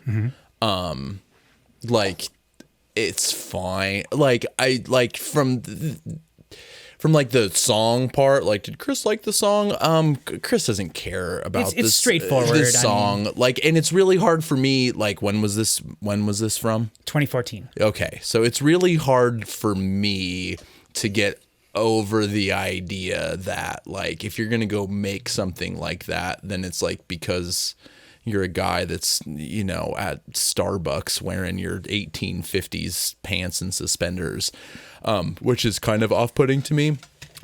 But I like Hipsters? Yeah, they're the worst. Well, this guy, well, not to get too deep into it, but this guy legitimately is like in his 70s. yeah, and I you can hear that. yeah. But I guess the thing, and like whatever, that part's fine. Yeah, sure. I don't dislike it. It does sound like it belongs in a movie. The thing that probably sort of made me think the whole time is that when you said that, it sounds like however many people in a room, which that would have to be a pretty interesting room for that many. I mean, No, like it there's- definitely was not recorded that way. There is nothing like To me, it was the feeling of it, though. Like the passing that off is of the the feeling solo that and it is supposed to invoke. Yeah, but it was But it recorded doesn't. well. But it doesn't sound. But it doesn't sound like that at all. No, because it was recorded well. It's a modern interpretation of the way Yeah, it would have but been they done. didn't even try to make it like. And I'm not. That's not an insult. But No, like, no, it's for not sure. meant to. Like, you can record something well and make it sound like it's however many people in a room. And I guess that they were sort of implying that with the panning and stuff. I mean, there's a lot of T-Bone Burnett in this as well. Yeah, I guess that was kind of one of my And thoughts. and T-Bone Burnett is like known for cheating and doing all sorts of crazy audio things, but for sure, to me, it's more like what the song represents, but being recorded really well. Because I do like the Nitty Gritty Dirt Band, and when it is 12 people around a microphone or 12 people around a set of microphones, I like that stuff too. But no, you're absolutely right. This is everything specifically panned, recorded as well and clean as possible. Everything was recorded separately, mix like a modern record. and then yeah, yep. But that's I do wish that what they I like had about it. backed off a little on that pan. Yeah, yeah. I liked it in the solos. And I guess that says that it was with there was just an acoustic guitar over on the right. It was baritone guitar at the beginning. Oh, was it? Because okay. Yeah. Anyway, but then when the banjo finally came in and balanced Yeah. it out, and I thought that was really well done. Yeah. It did all sound very good, but like you set me up to be thinking about a sense of space, and then like it did that Again, I probably said the wrong thing beforehand. Well, for sure, I keep And doing it- that. We won't have that problem with the next You one. could just Trust play me. the songs. I know, but Which is now I thought there's no way, but what Patrick's going to do is change the way that I'm going to do mine, and you have to completely change the way that I'm going to do mine because I like the idea of giving you what to listen for, but I guess I'm just doing a poor job. No, of I mean that, it's okay, but how could you possibly? Because like there's very specific words that like make me think like, oh, okay, this is a sense of space Yeah. thing, and then when Yeah. I hear it, it's like, no, actually everything's almost because like the drums and the bass, and whatever about I don't know much about recording what kind of bass that is and like how to mix it. I just haven't done that very much. Right. But like those things were in a really weird, unnatural space, especially like the kick drum compared to the tambourine. Is that tambourine thing? I knew that it was there, but I wasn't even thinking about it until Chris Parker brought it up. Right. I'm like, oh boy, yeah, there's some jangly thing going on, and then finally because I'm like picking apart the kick drum sounds and stuff, but then right the if you were I want to know how they make that jangle. it's just a loose performance where you hear the things in between the actual hits. you think that Yeah, I think it's just a loose performance that's played very well, but intentionally played loosely so that it feels like a floppy, jangly sound. And I think it's also just a loose tambourine. yeah, that I'm not like maybe like actually physically loose, like the discs on it are large and that they have a long way to move. Yeah. Because it's very slow from the time that it hits. And I think it wasn't just one tambourine either. It's probably multiple passes of the same tambourine or multiple tambourines even too. Yeah. yeah. And again, That's what I was as thinking I said, too. aux percussion, one of the least utilized. The background vocals come in, they make the chorus stand out a little bit more. His voice is unique and grating. For the first time I heard this, I was like, this is stupid because I hate his voice. Then it grew on me. The whole album is great. I can't believe that. That 2 or 3 seconds up front, I was like, "Oh boy!" And then it made sense Because almost immediately. after that. Contextually, then it's like, I see what we're doing here. And it's really special. The other This songs. is a toothless old man on a log. The other That's what it songs is. are just. But straight- he's not on a log. Like that, the visual stuff is messing with me so much because like Yeah, but it it's doesn't not. have to he's in a- sound he's in a- lo-fi to attain that image, that This visual is- image. No, though. but you don't record it or mix it like that. If like it's hard for me to just square how like you guys are saying all of like these visual representations of how that sounds, and it's not. It's just an imaginary thing. Like the way that mix is done and the way the sense of space is, because like the reverb on the vocal has nothing to do with any of the. Correct, but it's about what. You know what sounds like an old man on a log? Kermit the Frog's Rainbow Connection. Yeah, I was thinking about that just now, but if you can believe it, I mean that is exact. When you said old man on a log, I went to that. I literally visual thought Kermit the image. Frog as well. But yeah, I mean that's the part that I think it's a great mix. I do think that I it think sounds it's good. I interesting. think if you were gonna tell me if I listened to this and the one we just listened to, when you say which one sounds better, I would say this one. I agree. Oh, yeah. Sonically, big time. easily. Yeah, and like Yeah, this recording is And better. But the think mix about how is much more cool. easy this was to do than that. no, and I don't know if one's easier than the other because No, I know. Yes, but one of them is technique and one of them is a different technique. well, it's technique, but it's also having the right spaces and the knowledge of recording it well in the first place.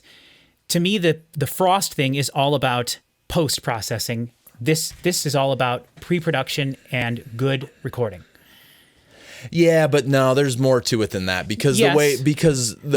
but the thing is, and I heard somebody explain this about, it was a music thing. It was not an audio thing. They were talking about some virtuosic however you say it, Virtuoso. whatever, if you're a virtuoso when Yeah. you play your instrument. Yeah. And they were saying, oh, this person, I thought that this person was, this is the gist as long as I remember it, and it just works, so I'm using the example. I heard this person playing all of this like crazy, like, you know, dissonant modern music stuff with all of these different changes and stuff, and it blew my mind that this person could play over these changes and make it work, right? Then I heard the same person play over something that like I could have a musical reference towards something that was more traditional, or it was a classical piece or something like that. And then I could actually hear how they played, and they were not as good as I thought that they were. But when you have something like that first one, and I'm not saying that one is better or harder or whatever, I could make a mess out of attempting to do either one of those things. But when you have no expectation, like, because I mean, at least sonically, musically, I would argue that probably what's going on in that, what the Frost thing that we just listened to, whatever that is doing musically, but like from a production standpoint, and the fact that you can just have that, you know, you could put that like one like staticky bit crushy thing, he could have put that wherever you wanted to, and like I don't think that that would have ruined the idea of the song. Right. And like when you have something that like everybody who's listened to it probably has a tremendous backlog of references for, like it does have to really be correct. it has, the correct thing, because there is a right and a wrong in what we just listened to. Right. And with the other thing, the difference between it's about not right and wrong, interpretation. it's good or bad. Right. And No, you're right. 100%. We're talking about like essays we're writing as we're speaking, which is very complex that is what stuff. we do for the Yes. that's what the podcast is. But this is just about songs that represent my musical taste. I and know. that song was all about the idea of True Blood. So let's move on. Okay. Because we got an hour and a half, and I want to keep these under 2 hours for sure. And I think your guys will probably be shorter than mine because I'm a long-winded windbag. All right. So even though... But the voice was upsetting to you people ever. Yeah. That's weird to At me. first. Because it's so what it is. But then... on that, it works. The rest of his songs are normal ass country songs. So it's that. That's too bad. It's that with piano and honky tonk and stuff. And it does work. Contextually, the album sounds really great. He has one song that's about his daughter loving the heathen rock. And it's all about her like liking rock bands. And the song hits hard. It's a awesome, fast, like train running song with guitar solos that are all like, it's great. Because it's being hypocritical in like a funny sense. Yeah. But like he also has like, pour me another double, because it's time to leave the bar. Like ridiculous crap like that. That is so stereotypically cliched country baloney. But that is special. And again, it comes back to context of everything else. See, but he's done. but I mean, you can't count on But that. I'm not. That song, like Chris said, he heard it for the first time, said A+ song. I knew he would say that because we have discussed things like But this. is it the song that you like? Because I mean, as far It's as the like way the I do song, like the song. goes, like the chord progression and the instrumentation and the lyrics, like sure. But I would be holding back on saying that because I think that the recording and I think that the mix is done very well, and partially maybe it's just because I can't probably do that. I would. But the song to me seems like it's a dime a dozen. Yeah, but the thing that makes it special is I don't think it is so hard to find music that sounds like that. But are you talking about the production or are you talking about the song? I'm talking about the arrangement of the song. I'm talking about the song itself. Every single time I find something like that, it just isn't quite doing it the way I want it to. Exactly. And that's why this was special. The baritone guitar gives it a specific feeling. The acoustic instruments give it a specific feeling.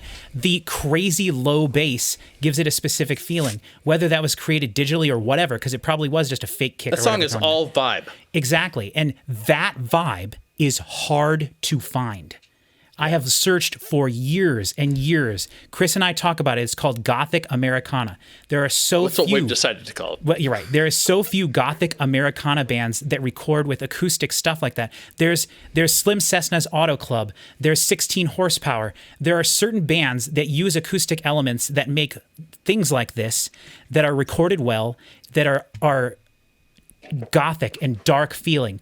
This song, It's the darkness, like even just the chord progressions that keep it feeling dark are the hardest part. Prove for me them to wrong find, in the because comments, people. I think that you're I'm happy gonna to be proven see- wrong, but I bet. I know, and I can, and that's no, good, yeah, for sure. but- That's why this is so fun to me, and I love this. But we're going to move on to my last song. I've been told to tone it down, but here's where I'm going up to 11. okay.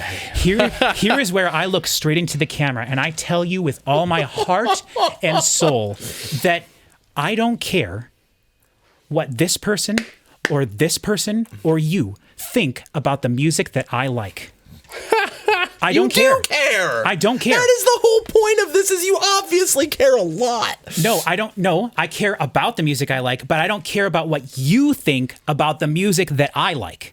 I can like whatever I want, and I don't feel guilty about it.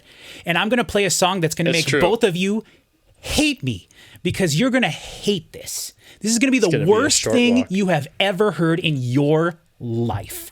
I can't wait. There is a I've reason. heard some real mess. I- if this is Center Field by John Fogerty, I'm not leaving, saying 'cause that anything is- else. Song rips. We are just going to listen to this. I hate that song. love It's the my claps. number one The most hated claps song are of all so time. good. They're not. I have learned my lesson, and I'm not going to say anything else. And we're going to listen to this, and we will discuss it afterwards. I can't wait. The only thing I will super say into this. is, I do not feel guilty about liking any of the music that I like. I can't. Good. I You shouldn't. No, absolutely, no one ever should. And But if anybody should, it is you. you know, I like a wide breadth of music. That is absolutely true. There is a reason I wore my Family Force 5 t-shirt today. Oh. We are listening to a song by Family Force 5. This is Country Gentleman. Oh boy. Here we go. Patrick's song 4. Are you ready, Chris? As it'll ever be. In 3, 2, 1.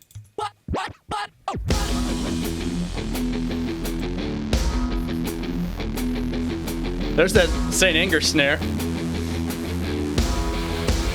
Kinda. Yeah, huh? It's just not the loudest thing in the mix. And the ring is not nearly as offensive. Right. Yeah. This is the most Patrick song on earth.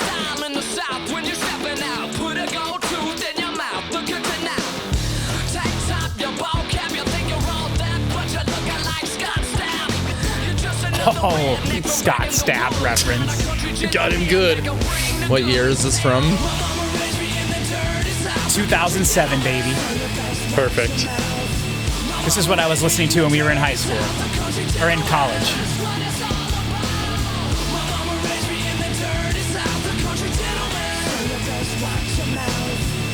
Man, there's a lot of things in this, and I hate all of them. Like, getting like there's 311 and Kid Rock and Toby Mac. Like, there's all kinds of crap.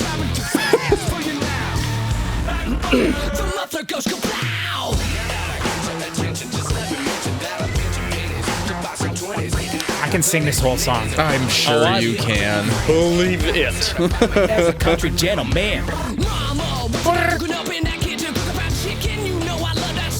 This guy's name is Solomon Olds, aka the Soul Glow Activator. This is like the Christian band version of Rage Against the Machine. Except they're 1,000 times better than Rage Against the Machine ever my thought about. being. Absolutely Now not. he's just trying to. Now he's just. He really trying. is just looking to I'm not upset close. people.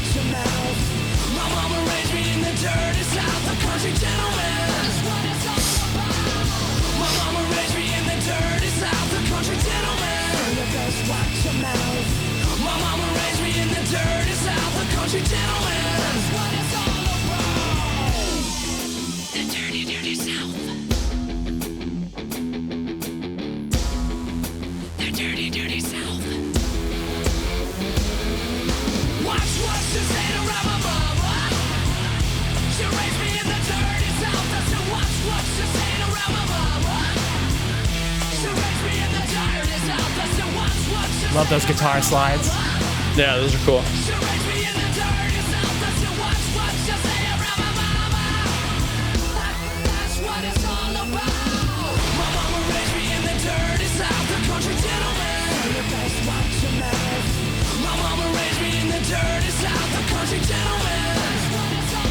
I do hate this chorus.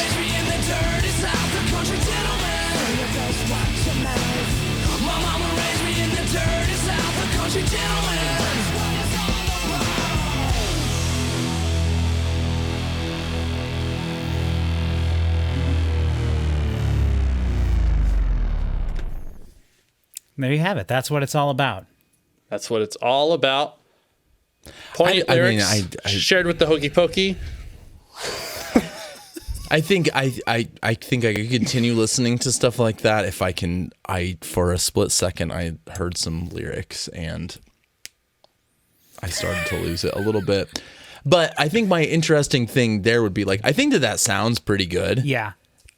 I think that all the sounds are good, and whatever that thing that was supposed to be a guitar was. That Buzz Factory. Yeah, and like I don't think like there are keyboard overdubs. I think so. There for sure. has to be, and Yeah, like but like it's too loud for the genre. Like it kind of feels cool and like as an effect here and there, and like that part at the beginning, I thought it was really neat. Yeah. And at the end, especially where it does the octave drop, like that feels really cool and it's gritty and fuzzy and it's fat. But like in the chorus of that song, for what that song is, like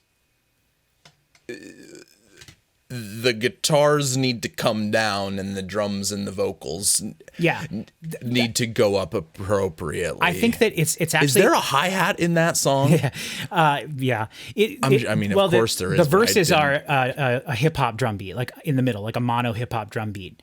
So like there is real drums in there as well, but the focal point of the drums is just like a loop sample. Yeah, but why are they buried? Yeah. So okay, I'm so glad you brought up the mix of this. I wasn't even going to talk about that, but this album is special to me because of some of the reasons you just mentioned. Like it's not conventionally mixed the way you would think that it should be, because you are right.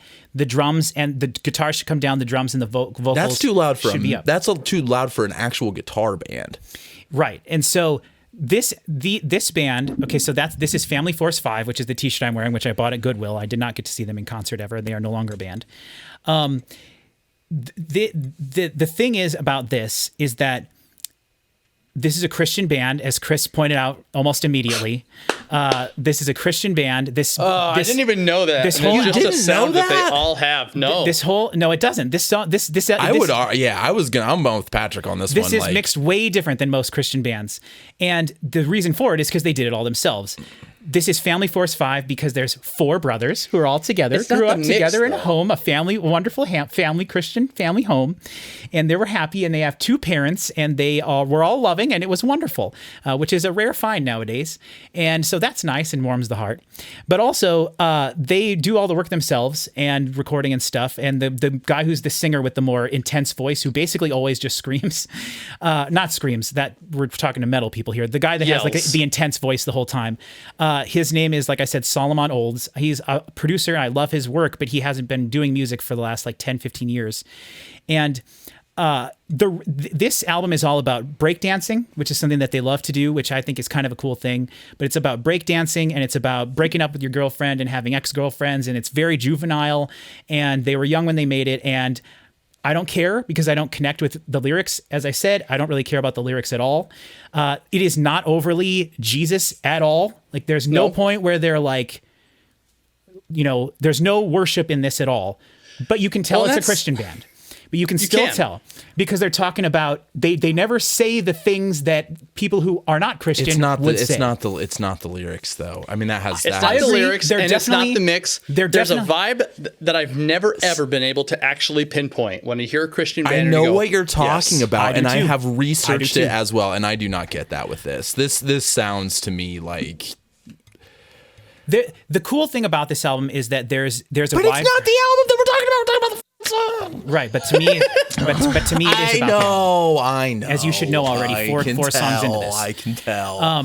The cool thing that is about it though is like I love the use of the heavy synths on this to accentuate the heavy guitars, and that was one of the reasons I chose this song in particular because, like you said, I like that it's there the sound. whole time. It's just too loud. It's there the whole time, and to me that is special because a lot of bands refuse to do that because the guitar player is like, I'm the guitar player, and when we perform our songs live, Good Lord, we're I'm gonna be play twice live. as hateful as I planned on being. And the well, that's all right. We still have yours to I'm listen a to. little bit upset about the songs I picked now because I could have been way more of an troll. Well, we'll see what ends up happening.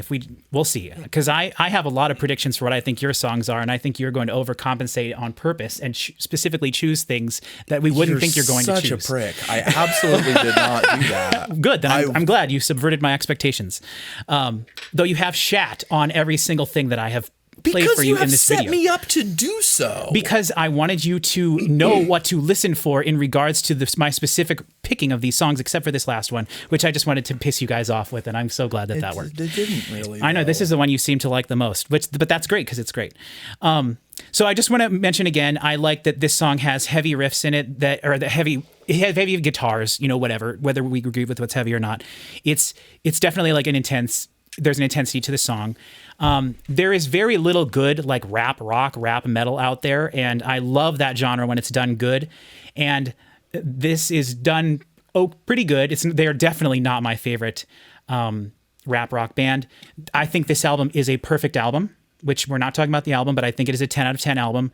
And I think that to me, this was all about representing the idea that I don't care what people think about the music that I like because I can justify liking anything because I think about it on levels that I can explain, which we talked about before. That when you start to ask why you like something, you have to examine it in a deeper way. And when you start to do that, I feel like you can be more justified in not about the justification necessarily, but about I just don't like it when people don't have a reason for liking something. I feel like I don't like that. I want to know the reasons why. And I don't feel like, for me personally, it's hard to come up with the reasons why, because I think about it all the time when I listen to things. The first thing I think of is, why do I like this, obviously? And so for me, this song was just all about like still being able to enjoy anything. And the idea that I have had conversations with both of you individually over the years that have really stuck with me, where at one point or another, you both completely separately have indicated to me that you would be embarrassed if you found out that if people that you knew found out you were listening to something that I was showing you. Whether or not how serious that was at the time or whatever, I have had very vivid conversations that I can remember with both of you where you both said specific things to me that I was just like, I could not disagree with that more. And sure, for me, this song was all about not feeling that way because I never have. And I don't feel guilty about liking the music that I like because I feel like whether I need to or not, I can justify why I like it in a way that is articulated in such a way that makes sense and that has reasoning behind it other than just subjective opinions. Well, all of this is just subjective opinions. Right, but I'm talking about objective opinions. Objectively sounds good. Objectifying your subjective opinions. Yes. So but I think that what we've all learned learned about ourselves now, and Yeah. I hope that Patrick doesn't cut the whole thing while Chris was peeing. But Oh no, I wasn't going to cut that. Good.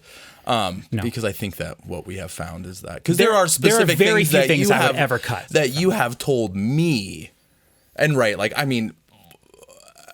there's nothing that I like that I would be embarrassed to show people. At least now, maybe when I was 20, it was Again, different. we're talking about long friendship here of many conversations that we have had with all three of us. But I think the thing that So- we're coming up now, because there are some things that you have said to me I will also say that I'm sure aren't as true as when you were angrily yelling them at me at the time, but they have stuck with me, and right, and the same can be said. I am wishing I would have 100%. trolled you with my song choices so much worse now, because I I thought about going that way, and I thought, boy, that's not really a very good way to do that. I And didn't then think you heard were this actually going to do that. super though. defensive 2 hours. Patrick's mad he can't play an instrument. But I'm glad that Chris laughed so hard at that. I've been thinking about that joke for an hour, and It was great because it hurt me. good. So that's what I good. was trying to do. I was trying to hurt your feelings. I think that we could really hurt each other if we tried, and that's kind of the beauty of all of our friendships. indeed. But that's because it's that's so long. that's what happens when you're close to people. You Exactly. know how to hurt them. That Yeah. song, that song. Other than it being, I do like the synthesizer and guitar thing happening at the same time. Maybe that was It's the like most. Pomeroy. Oh yeah, that was a band, huh? I never heard of them, but I've never. You'd love that song. So anyway, we'll discuss this all more in the future. 2 hours. We need to stop this. So thank you everybody for watching. This was my go at it. Everybody knows I'm a windbag. I talked way longer than I needed to, and I was probably apparently I was very defensive about everything. Though I do feel like there has to be some defense when there is offense, and there was definitely some offense, so some defense was needed. But I hope that this was entertaining for everybody watching, because the shadow on my face has annoyed me the entire time, and mic placement is important, folks, and I've had it in the wrong place the whole damn time. Look at that. Oh, when it's in have. your mouth, it's not bad. When it's actually Right, because then it covers my and it's all in with your beard. You can't even tell. right. But I was going to say before Yeah, go ahead, the Chris. end of this, that whole thing about like, just, yeah, I mean, we've, your point about having talked about guilty pleasures in the past, like, it's not something that I think a person should strive for. It's something that is effectively uncontrollable, and Sure. getting to a point in life, especially later now that we're all old, I certainly don't have, I care a lot less about that than I did 100%. before. And it's always like an admirable quality in you that you've never cared.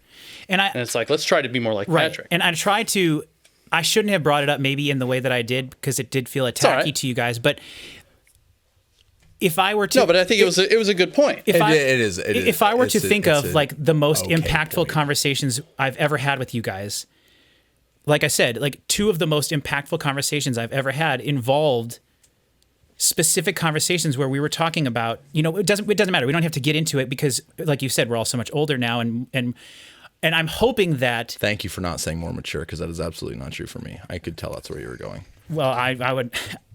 I am not. I don't like that. I don't I like am saying not a that word. mature person. So, Right. But I will also say that all of the drugs I am taking, I have been told many times, will make me significantly more emotional than I normally am, and I don't want to Ooh. lean on that for this, but. Also, It's true. Also, we have been talking about doing this for months and months and months and months, and we have thought. And Chris Parker has changed his songs like every week, and I love that. I love that because it means we're constantly thinking about what this means to us, and it has meaning. Like, this video is important to me because this is allowing me to try to tell the people who are watching this, if only 100 people watch this and they're watching it because they feel bad that I have cancer, I'll take it because I want people to understand why I like the things I like. Why I am the And way I there am. is probably deep psychological reasoning for that, and I feel that, like you said, not being able to play a frickin' instrument worthwhile is probably why I don't like live music. But well, like, you're sick. Wow, but you're we so have. much better Okay, at I'm so guitar glad than that I've ever that been. you said it and you didn't make me say it. I'm very. right, but again, I could say something to you that would be just as equally like cut to the quick. I know. But that's not what it's about. Like, and so like I fully understand that, and that's why I love it so much, because it is personal. And that's what this is to me. These videos are supposed to be like. This is breaking it down for me to the essential of like my favorite question is why? Yes, and that is I agree. all what this is about. And I was trying to explain it. So I hope if anybody that watches this gets to learn a little bit more about me and my tastes, and I think we got to learn a little bit more about everybody.